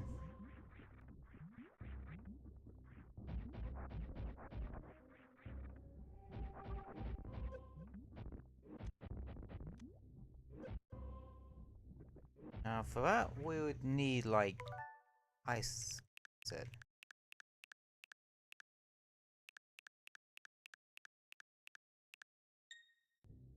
So get ice beam. Where can we get ice beam?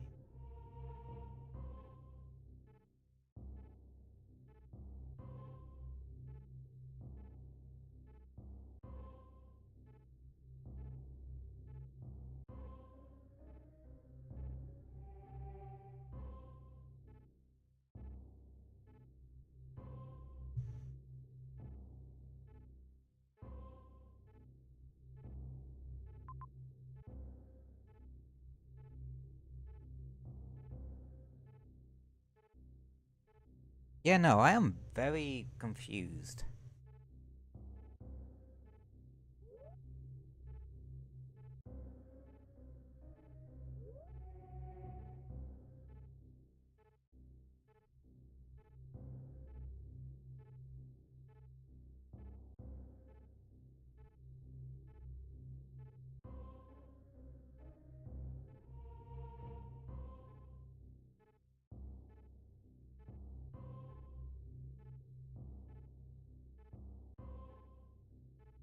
Hmm.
Let's this is the right way. I'm being a idiot again. Which is entirely possible.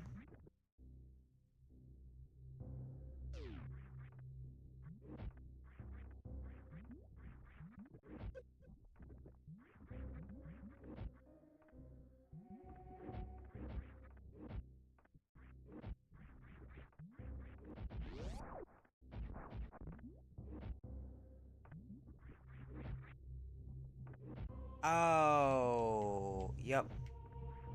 No, know exactly where this map is meant to taking me, and I think I've figured it out.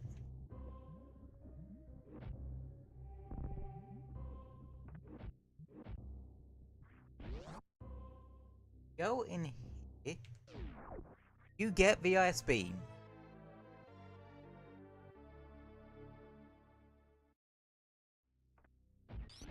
Which you need for stuff.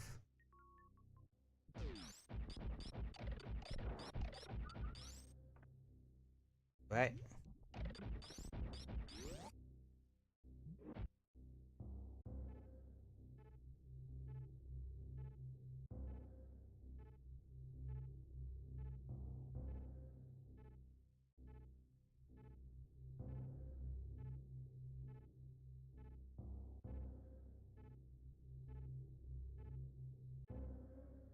And you need that for ice beam related stuff.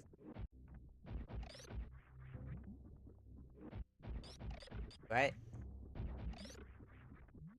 It allows you to freeze those heads.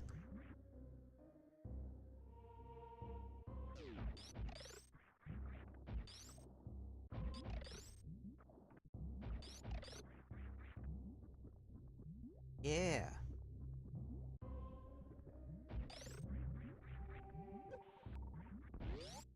Yeah.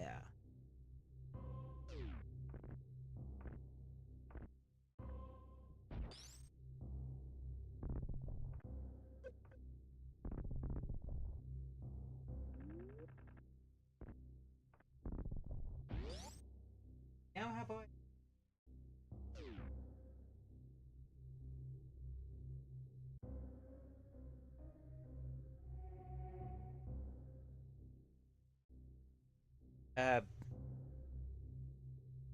we do after we get ice beam? Is my next question.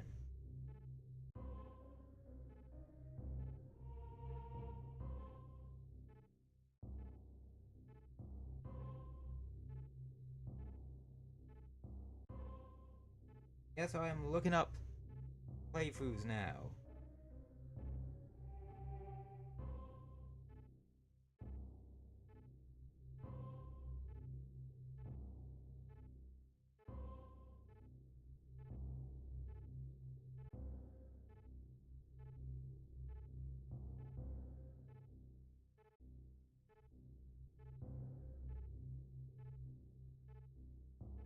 Okay. So basically, we're now meant to back.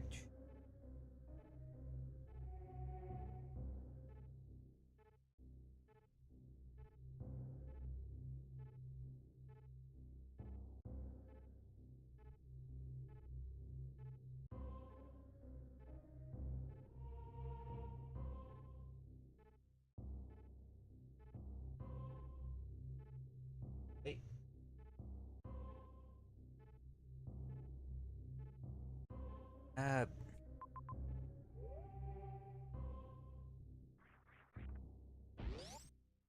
Okay. And try and get our hands on the wave beam or something. I thought...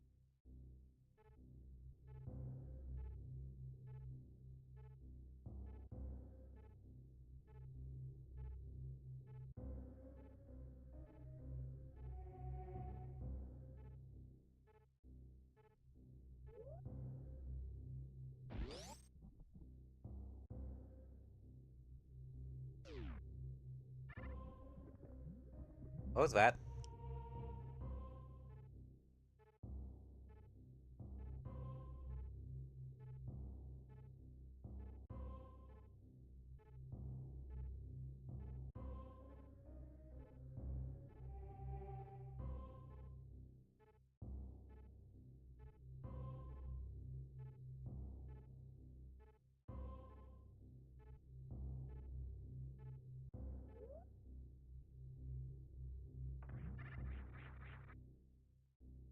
Okay.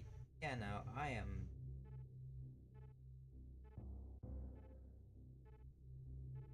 very lost on what to do.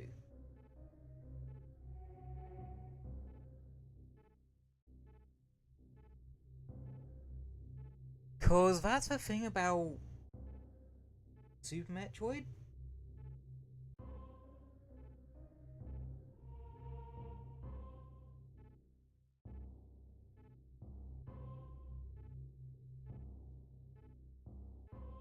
It opens up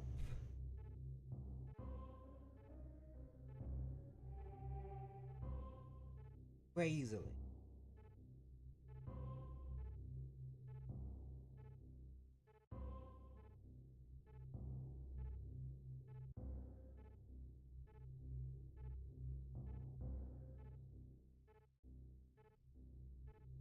Okay, so we are meant to go back up to Brimstone. Apparently.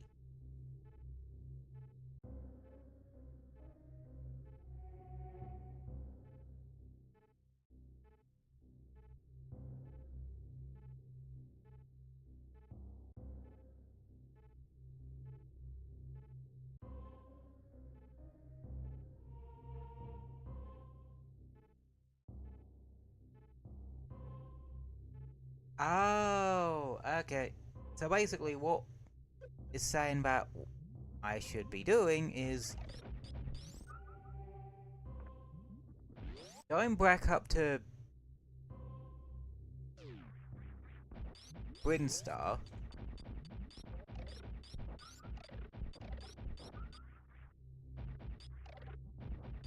So I can get up that vertical shaft and go find the power bomb.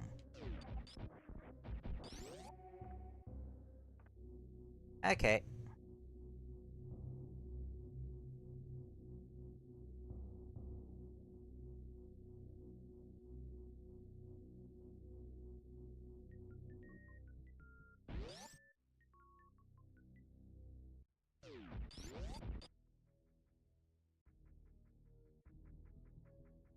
I really wish I didn't have to consult guides, but you really expect me to not being able to freeze things up? Yeah, the ability to freeze enemies is invaluable in this game. Being able to stop something dead in its tracks has more usage than you think. Those water effects are pretty.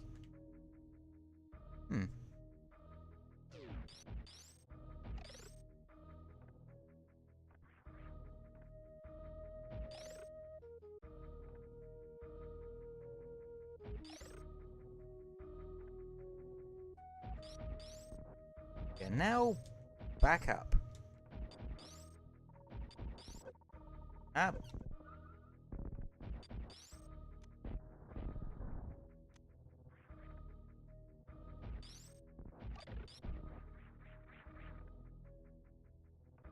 We can also jump up here.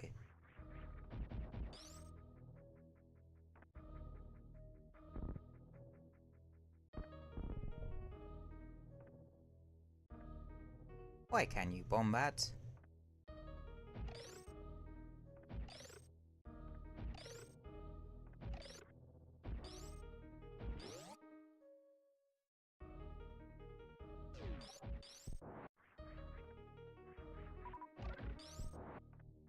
Careful. Ow.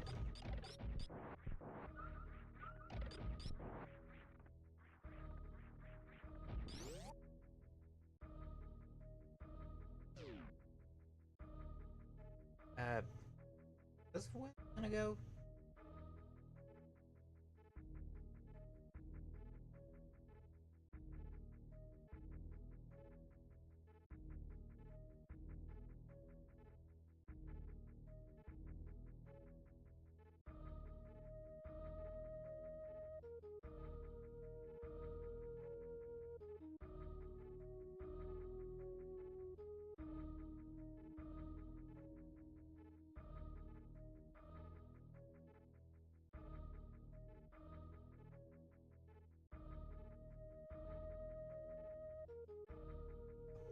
Apparently so.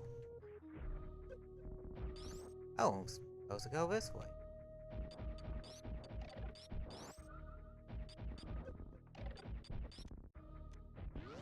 Okay, I think I'm on the right track now.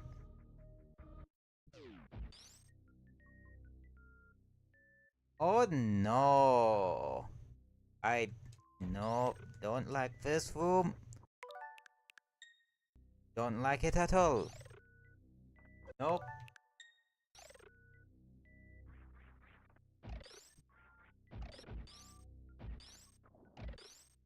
Nope, do not like room. Do not like room at all.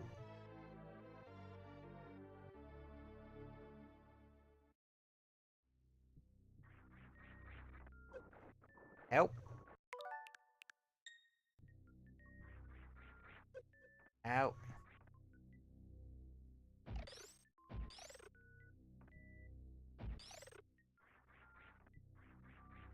That is... No. No like room.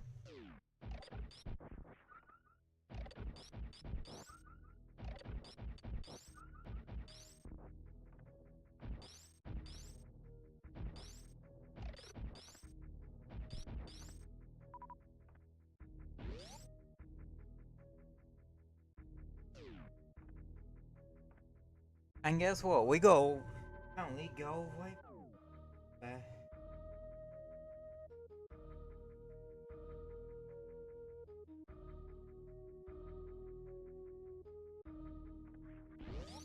Oh, we were supposed to bomb the wall behind it to get a thing. Huh. Where does this go?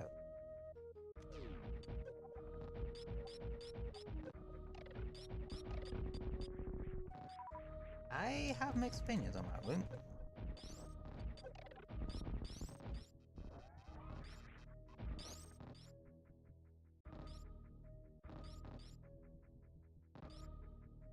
What's the point of that room?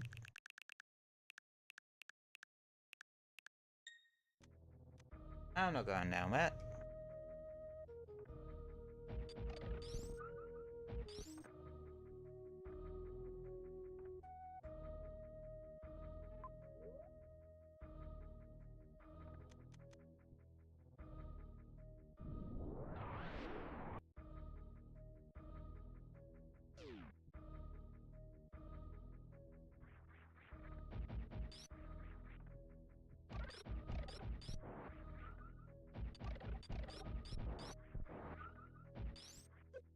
Ow.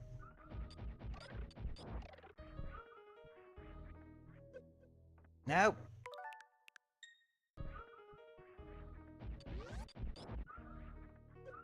Nope.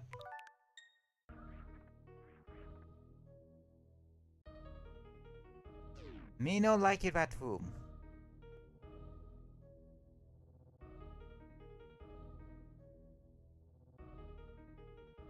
Apparently, according to the walkthrough, I now have to go back to Warfare.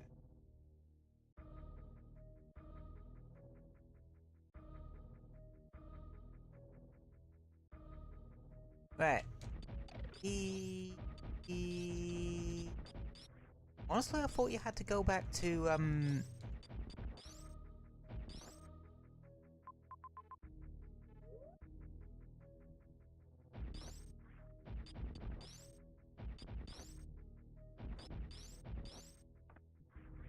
hang on.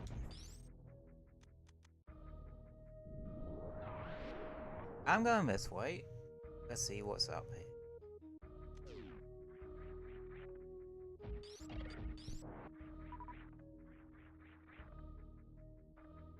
Ow.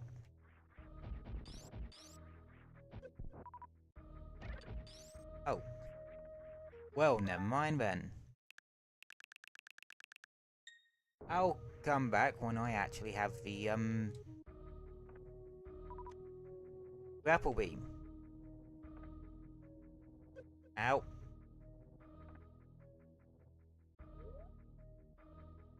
Because apparently I need the grapple beam for that shit.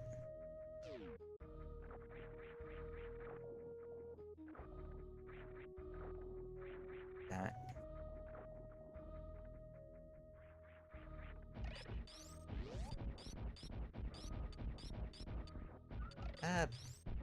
I think what I'm gonna do is get me ass back down to Norfair and then save.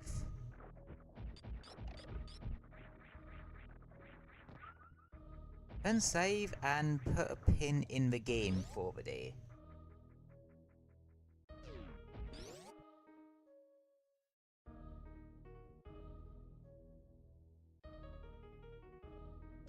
Like, seriously, why does this game have such pretty water effects?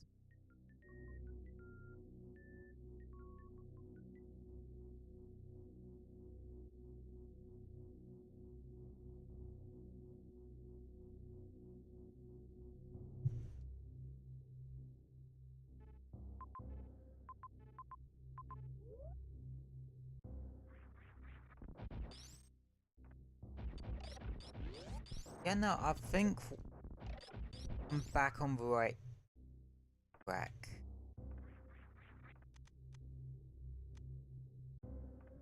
Because I know exactly where I would need to go after.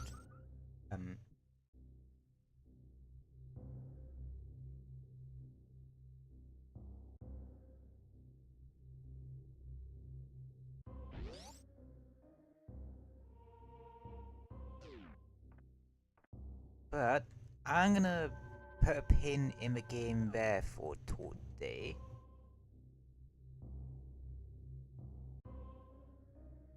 And we'll come back to this either next week or week after. But for now, I'm going to put a pin in that, and we'll pick it up next time.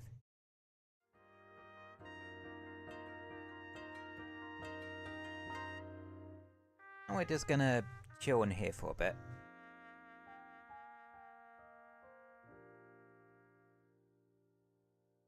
But yeah,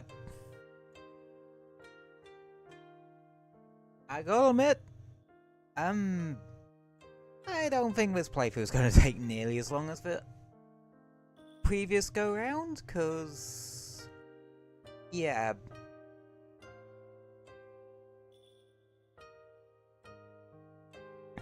I remember first time around it taking me at least 2 streams to get to that point. Well, to get to a point that I got to today.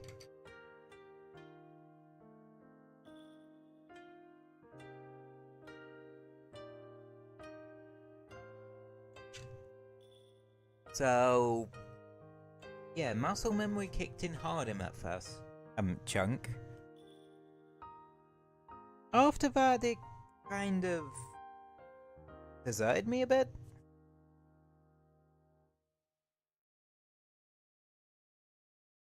So I'm wondering if it's simply a case of I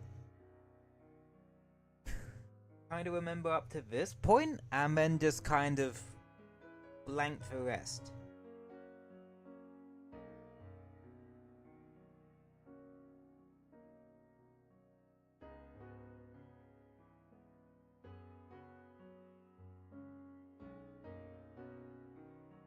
Which,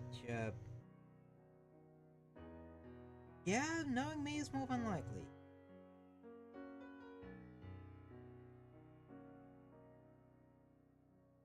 Right.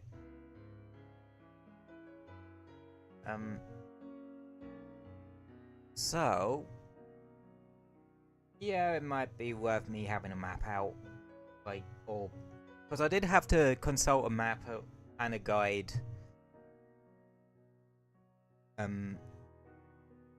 afterwards. I forget that you go back up to back up to a chunk of Brinstar to get the power bomb, because I think for Metroid Dread, my brain sort of tricked me into thinking, hey, in this game, you get the power bomb right at the end, whereas that's a Metroid Dread thing. Because in that game, the power bomb is like one of the last power-ups you get.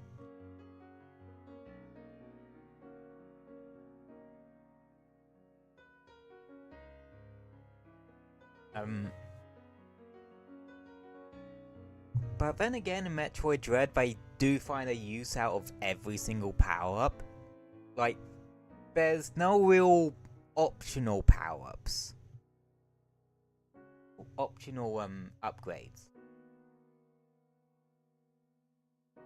Other than missile expansions and E-tanks and that. And bits of E-tank. Because in that one you can get like fragments of E-tank that work like heart pieces in Zelda. You get 4 of them, you get an extra energy tank. I don't know why I call them E-tanks. I know that's a Mega Man thing, actually.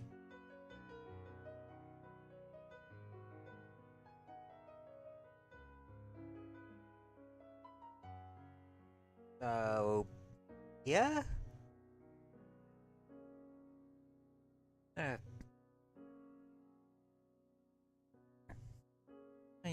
So it was a bit light on the commentary, though. I can just zero in on a game some days. But at the same time... Sometimes I do just hyper focus on something.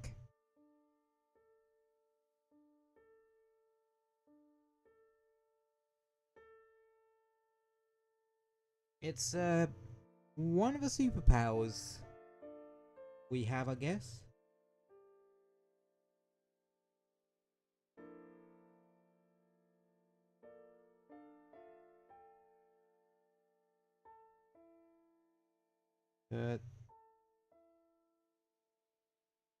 Yeah.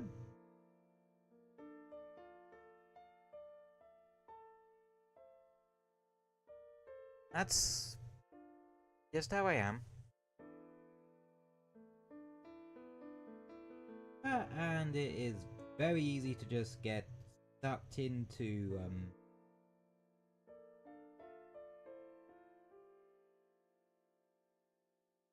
it's very easy to get sucked into Super Metroid.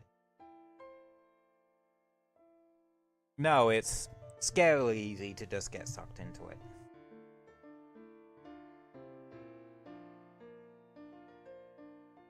But then again, give me a environment to just that I can just explore without any real limits, and I bloody will.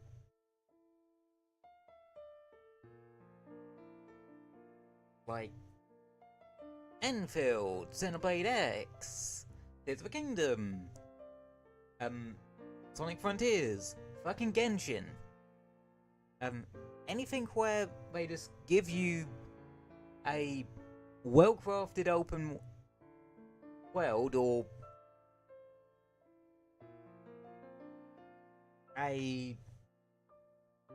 somewhere where you're going from A to B. And my brain will just go into autopilot mode and just either explore it or just go from A to B fairly easily.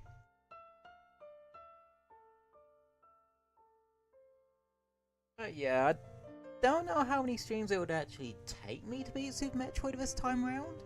Again, we made way more progress than we, did the last time we streamed it. But part of that is just simply because we stream for longer. And plus, after Kraid, the game really starts speeding along.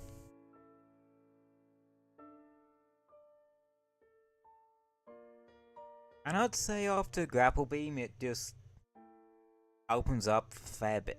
Well, opens up a fair bit.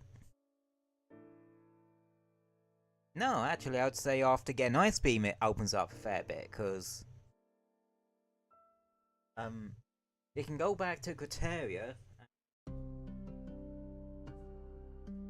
make your way to the wrecked ship, and get the Varia suit.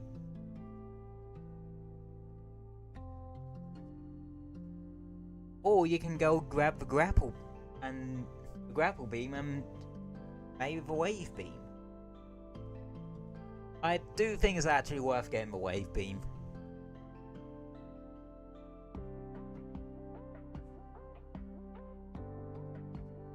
Oh, the only thing is you can't have the wave beam and the space. No, wait, I'm thinking of a plasma beam. I don't think you can have a plasma beam and the spacer equipped at once.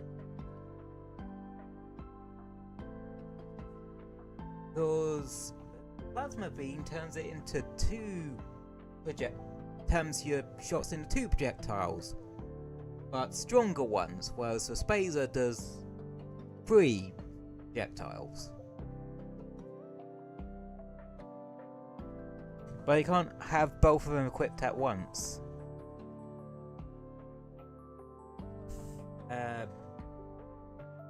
I think what the wave beam does is make it so that it can go through. It goes through the environment, which makes it so that most one-way doors are not a problem anymore.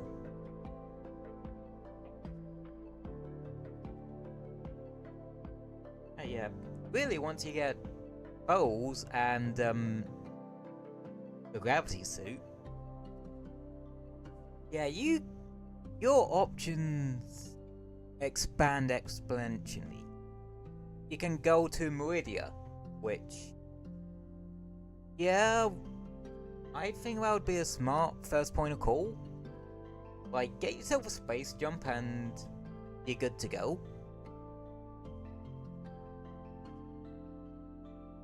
And then I would say, go clean up chunks of a map.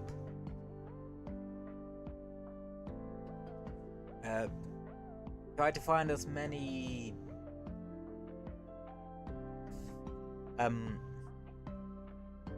missile tanks and missile tanks.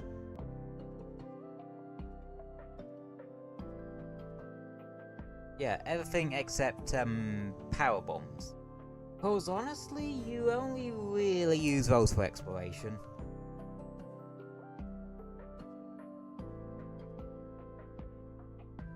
That's probably why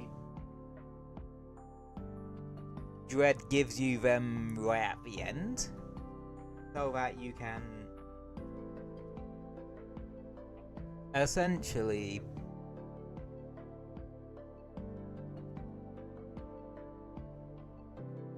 go and clear the rest of the map, like 100% everything. Am I going to 100% Super Metroid? Hell no! I did it the first time and I'm definitely not this time. I'll be more thorough with some of my searching, yes, but there is no way you're gonna get me to try and 100% Super Metroid. Like, Metroid Dread, probably, but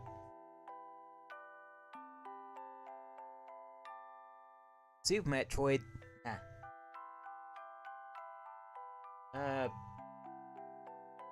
Speaking of some of the other Metroid games, this really does make me want to potentially get the expansion pack bit for Nintendo Switch Online, so we could have more retro games to play. Hell, I would not mind. Hell, if I did, I would not mind a stream where I just go through all the Pokemon Stadium 1 and 2 minigames. Because, well, we all grew up with those, and I absolutely love the shit out of them.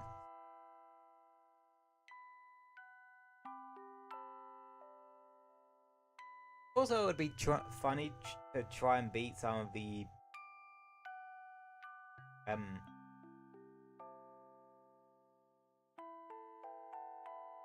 story stuff using, well, the main game stuff using just the rental Pokemon. Because the rental Pokemon in Pokemon Stadium are apparently kind of shy.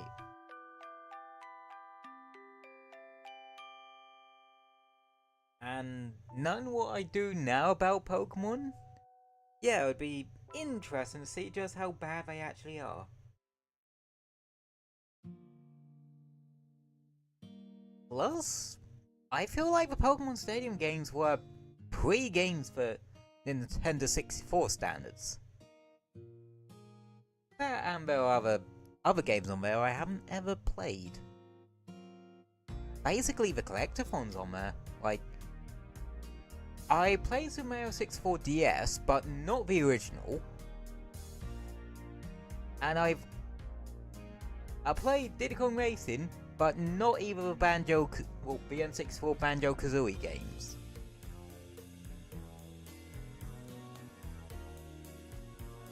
And again, you have the other Metroid games on the GBA side of it. That being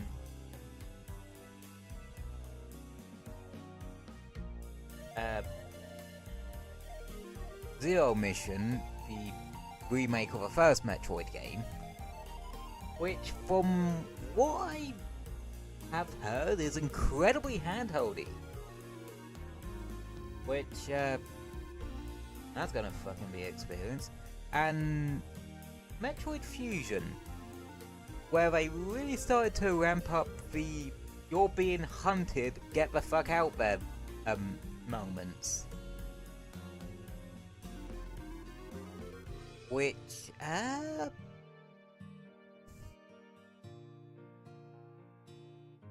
I'm kind of split on when it comes to Dread on that. Like, I do feel like the enemy encounters do make it so like you have to be more careful with your movements. But no, I think it's more there cause Fusion did it, and that's just kind of gonna be a thing with 2D Metroids. There's always gonna be something hunting Samus. But honestly, wouldn't it be cool if like you were playing as someone other than Samus and she was hunting you?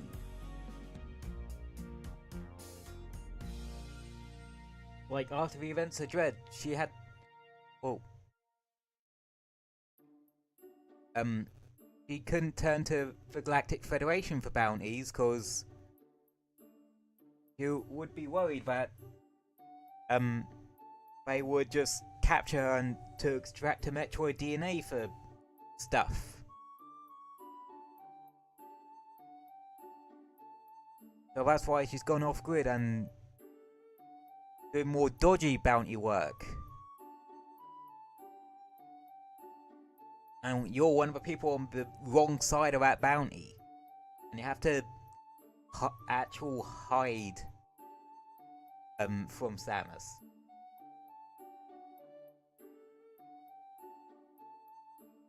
Or you could just be someone that was trying to find Samus. And Samus, having gone off grid, has gone a little bit feral.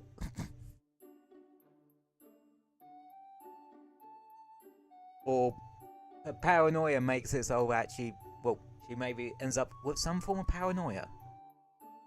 Like she literally can't trust anyone with Metroid DNA. Not even the Galactic Federation, because they have shown that, yeah, they will just clone Metroids behind the back. I know. I think a new 2D Metroid game would have some interesting story avenues to go down, if I'm completely honest. And yeah, it's that's my £2 on that sort of thing. That's my 2 pence.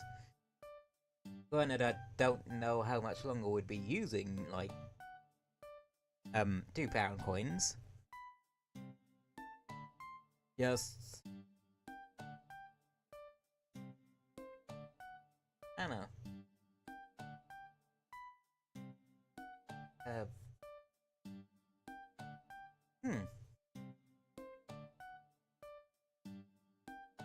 I only just realized just how stable Dream has been. Sort of. Like, we did have a couple of disconnects. But that can happen from time to time. Just without warning. But with how I sort out settings on the Twitch side of things, the Twitch VOD should end up in one piece. Which would make clipping next week easier. I say next week's slot of clipping because I already made the stream clip shorts for this week. And I even had a bonus clip left over.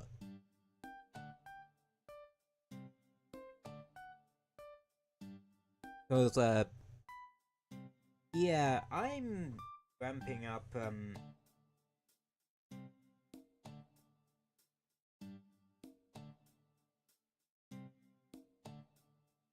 Twitch, shorts a bit. And, yeah, part of that is making at least 2 stream clip shorts a week. I'm still doing the gaming trivia short, but yeah, I've just won 4 shorts out in world and spaced them out a bit. As in, rather than them being Wednesday, Thursday of a week, instead they're Monday, Wednesday, Friday. Well, the stream clip shorts are Monday and Wednesday, and Thursday if I happen to find an extra clip for that week. And then the trivia short will be of a Friday.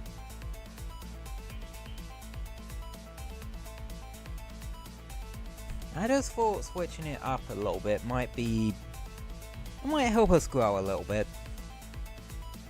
and such. Because I want to be able to enjoy and show off my passion for video games and such. To more of yous. After all, I do need a small army of you to command, so yeah. We must grow the hive. Grow the sprixels. And grow the hive and shit. We're not actually hive. But we need to grow the Brixel community. And shite like that. Yeah. Oh shit, I forgot about that. Yeah, there was a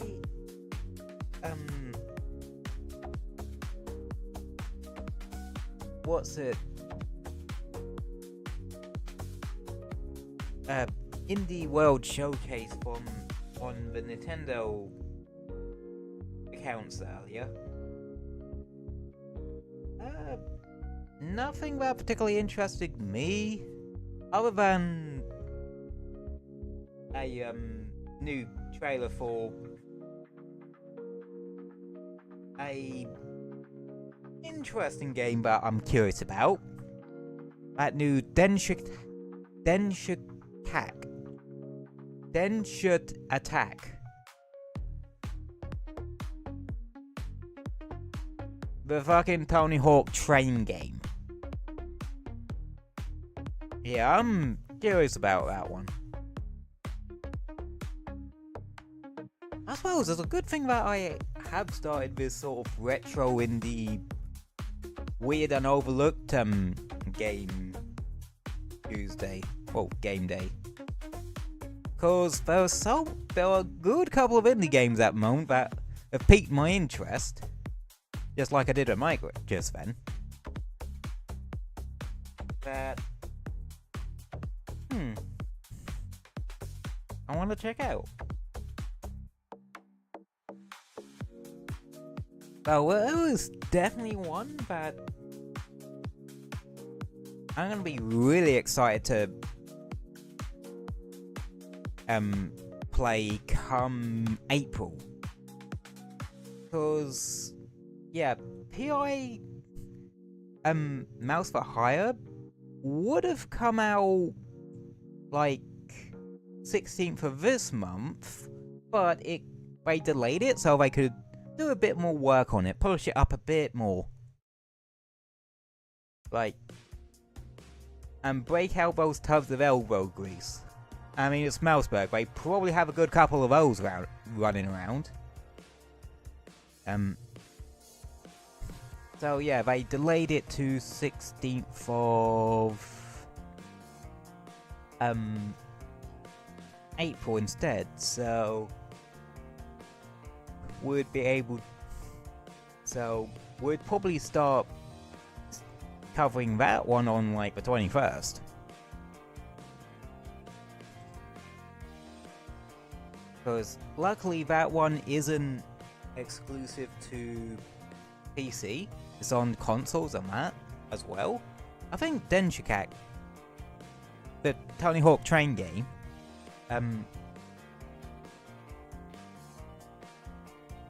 is also going to be multi-platform, and I think that's coming out mid-June, so look out for that one then. As for non-indie games, yeah, you had the Fire Red and Leaf Green re-releases. And yeah, it'd be interesting.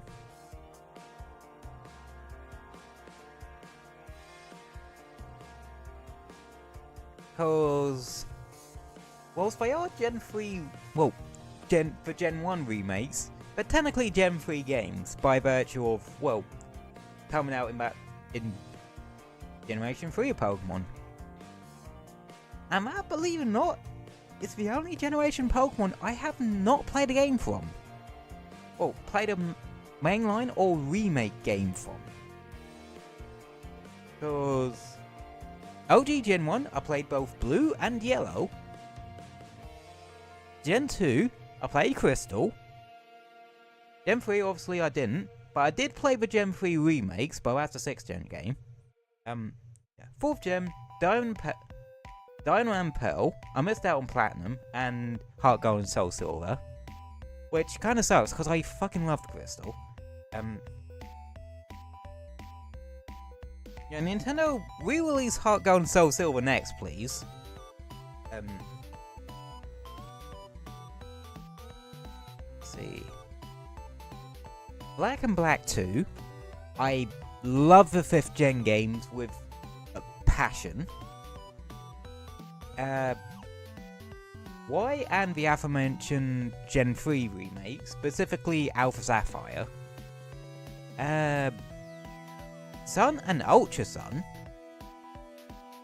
Well, granted, yeah, Ultra Sun was a bit of a nothing, like, was literally just the same game again, just with some story changes. And a pretty good post-game story with the Team Rainbow Rocket stuff. Pokemon Sword with Gen 8. None of the DLC though, like, I'm mixed on that one. Seriously, I'm mixed and I'm annoyed on it. Like, the region that represents the UK got one of the worst Pokemon games in recent memory. I also played Brilliant Diamond, the Gen 4 remake, and well, I forgot how slow the Gen 4 games are.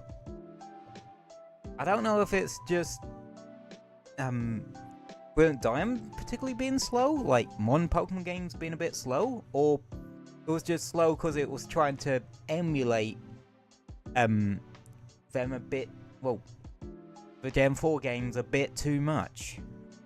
Which, yeah, the whole point of a Pokemon Gen remakes to me is that, like, you take what you've currently been doing and go nuts with it. That's for Gen 9 games. I did play Violet. I did actually stream Violet and tried to do a restream, but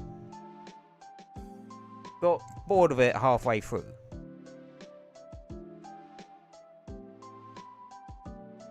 Yeah, I did go through, first time around, go through both the DLCs too. That was way back, like, cyber facecam streamer for the first month of a streaming career type way back. Yeah, I do like Violet. And now we got Wind and Waves coming out sometime next year, I think. Or oh, I'm not even sure next year, like, it's gonna be quite a while down the line, but from what the trailers have shown, it looks like in terms of like one of my biggest pain points with Violet, the environments were not that pretty. Like, you had this vast and open world, but everything just kind of looked bland and samey.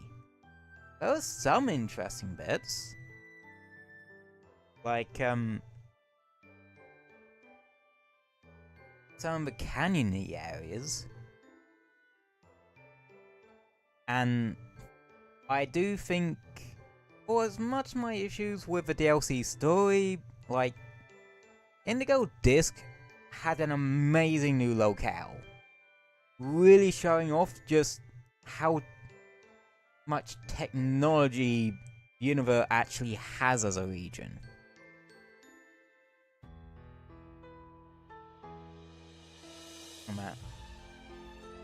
But yeah, Wind Waves looks like it's a vast improvement in the environment part.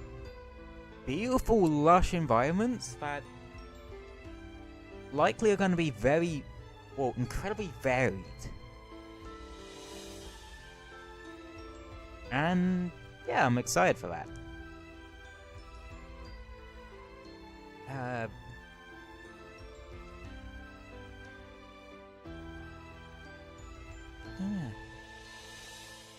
Actually, speaking of monster taming games, we also have Monster Hunter Stories 3 sometime this month. I probably won't be streaming that. It would probably just be a for me kind of game, you know. That, and partly because I did try streaming Monster Hunter Stories 2 at some point, but I just got kind of... I've sort of learned that long-fold RPGs like that aren't something I enjoy streaming. I enjoy playing some of them, but I don't enjoy streaming them. There's a bit of a weird difference. Like,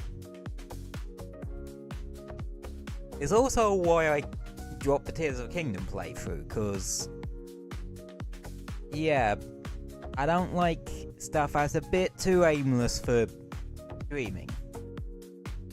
I like to have a go and go for it, and go for it. I can think of a better joke there, but hey-ho.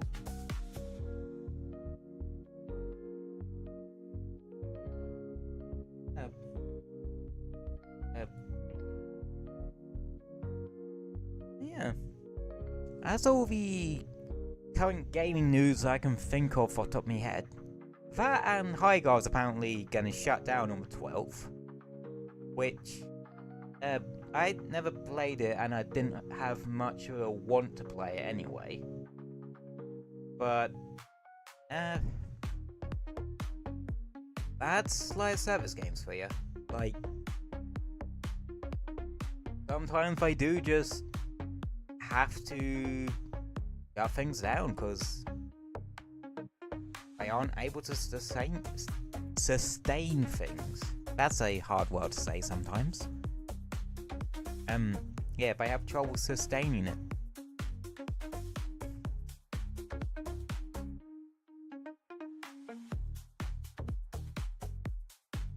I don't know.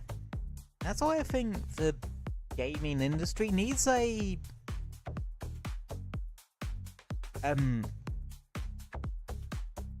like, live service games are never going away.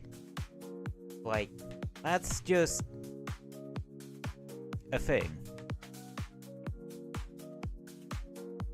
But I think it should have a bit more of a balance between non-live service games and live service games. Or any game where you need a internet connection to even be able to play it.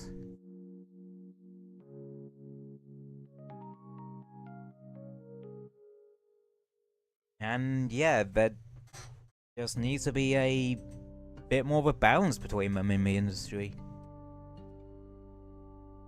Ron and I say the balance should be skewed a bit more towards full price non-live service games, but I'm not saying get rid of live service games in general. Cause some of them are really damn good. Arknight Senfield, despite it being a gacha, it's still bloody good. And plus, I don't see it as too pay to win. Hell, like next patch, which is also on the 12th of March, I believe,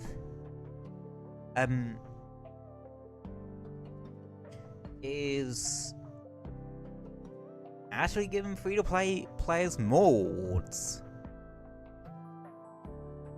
and such. Which, yeah, don't say fair on that.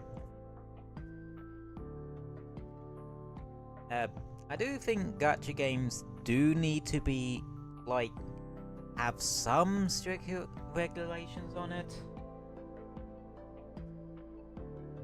But Hypergraph is an example of a gacha game developer that aren't incredibly greedy, or aren't trying to be greedy, and are actually putting that money they do get to good use. There's a reason Arknights have been able to pump out so many damn events of good quality, well, of the scope and quality they're able to.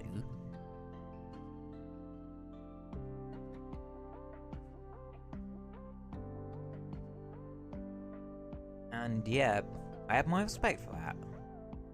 But yeah, you also got other really great free-to-play games. Obvious one to bring up, especially in my instance, is Warframe. But that game's quite literally had over a decade at this point to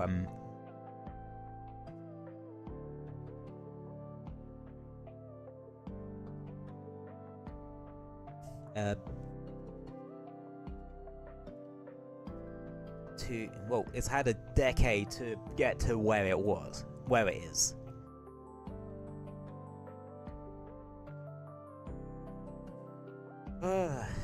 Where to think that, like, we've had a decade of Warframe.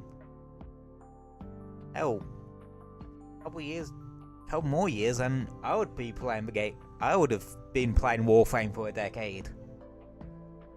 I think I started like, hold on, can't actually remember. It was like latter half of uni, I believe.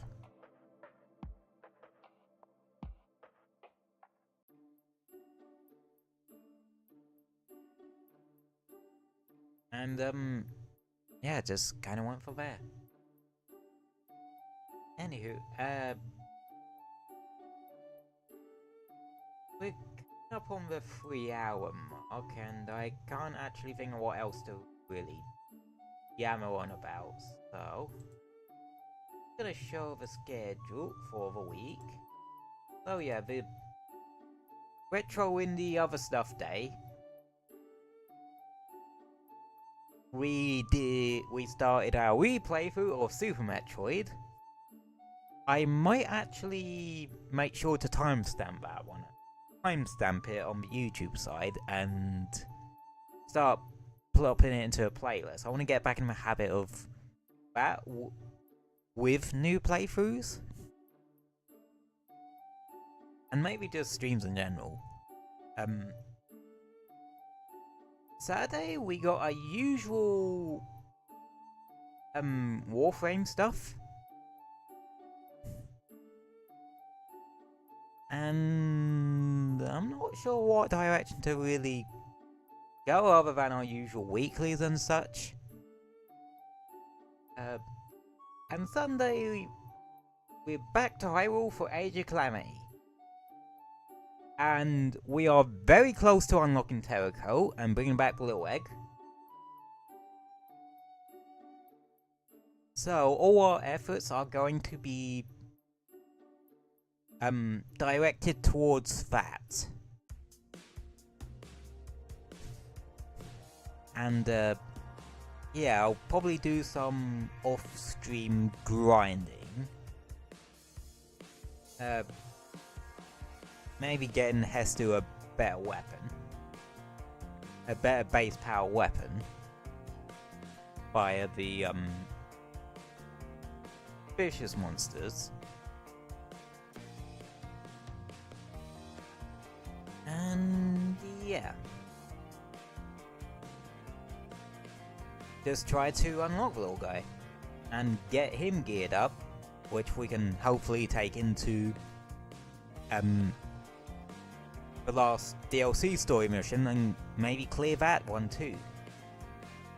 Like, we were able to do most of it the last time round, but yeah, he just did not have the power to take on mutated Ganon, like, at all. Why did they give you a woefully unpowered Terraco for that?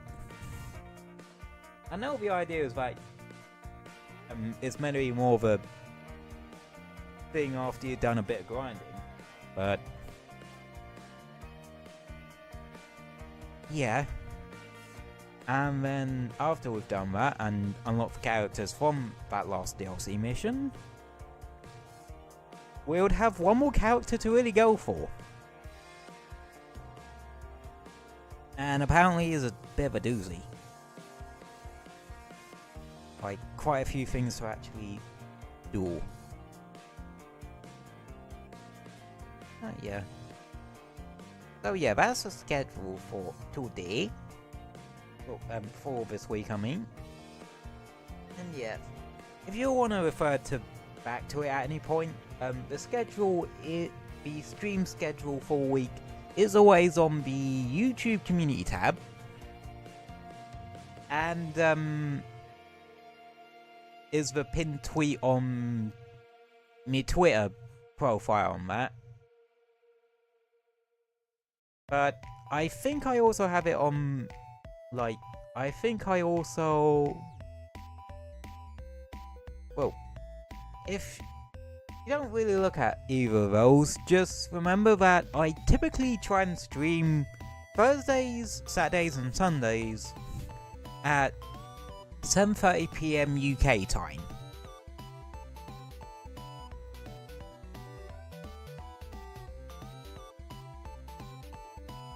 But I think there should be a tab on the Twitch profile as well that allows you to see what the schedule is for any given week. Yeah. I think that'll do it for today.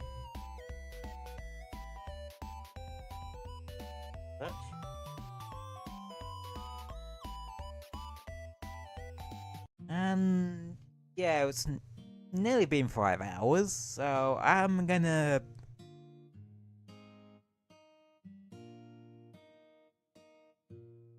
it's nearly been 3 hours, I mean. Where did I get 5 hours out of? Yeah, it's nearly been 3 hours, so I'm gonna turn in for I'm gonna stop there for the night.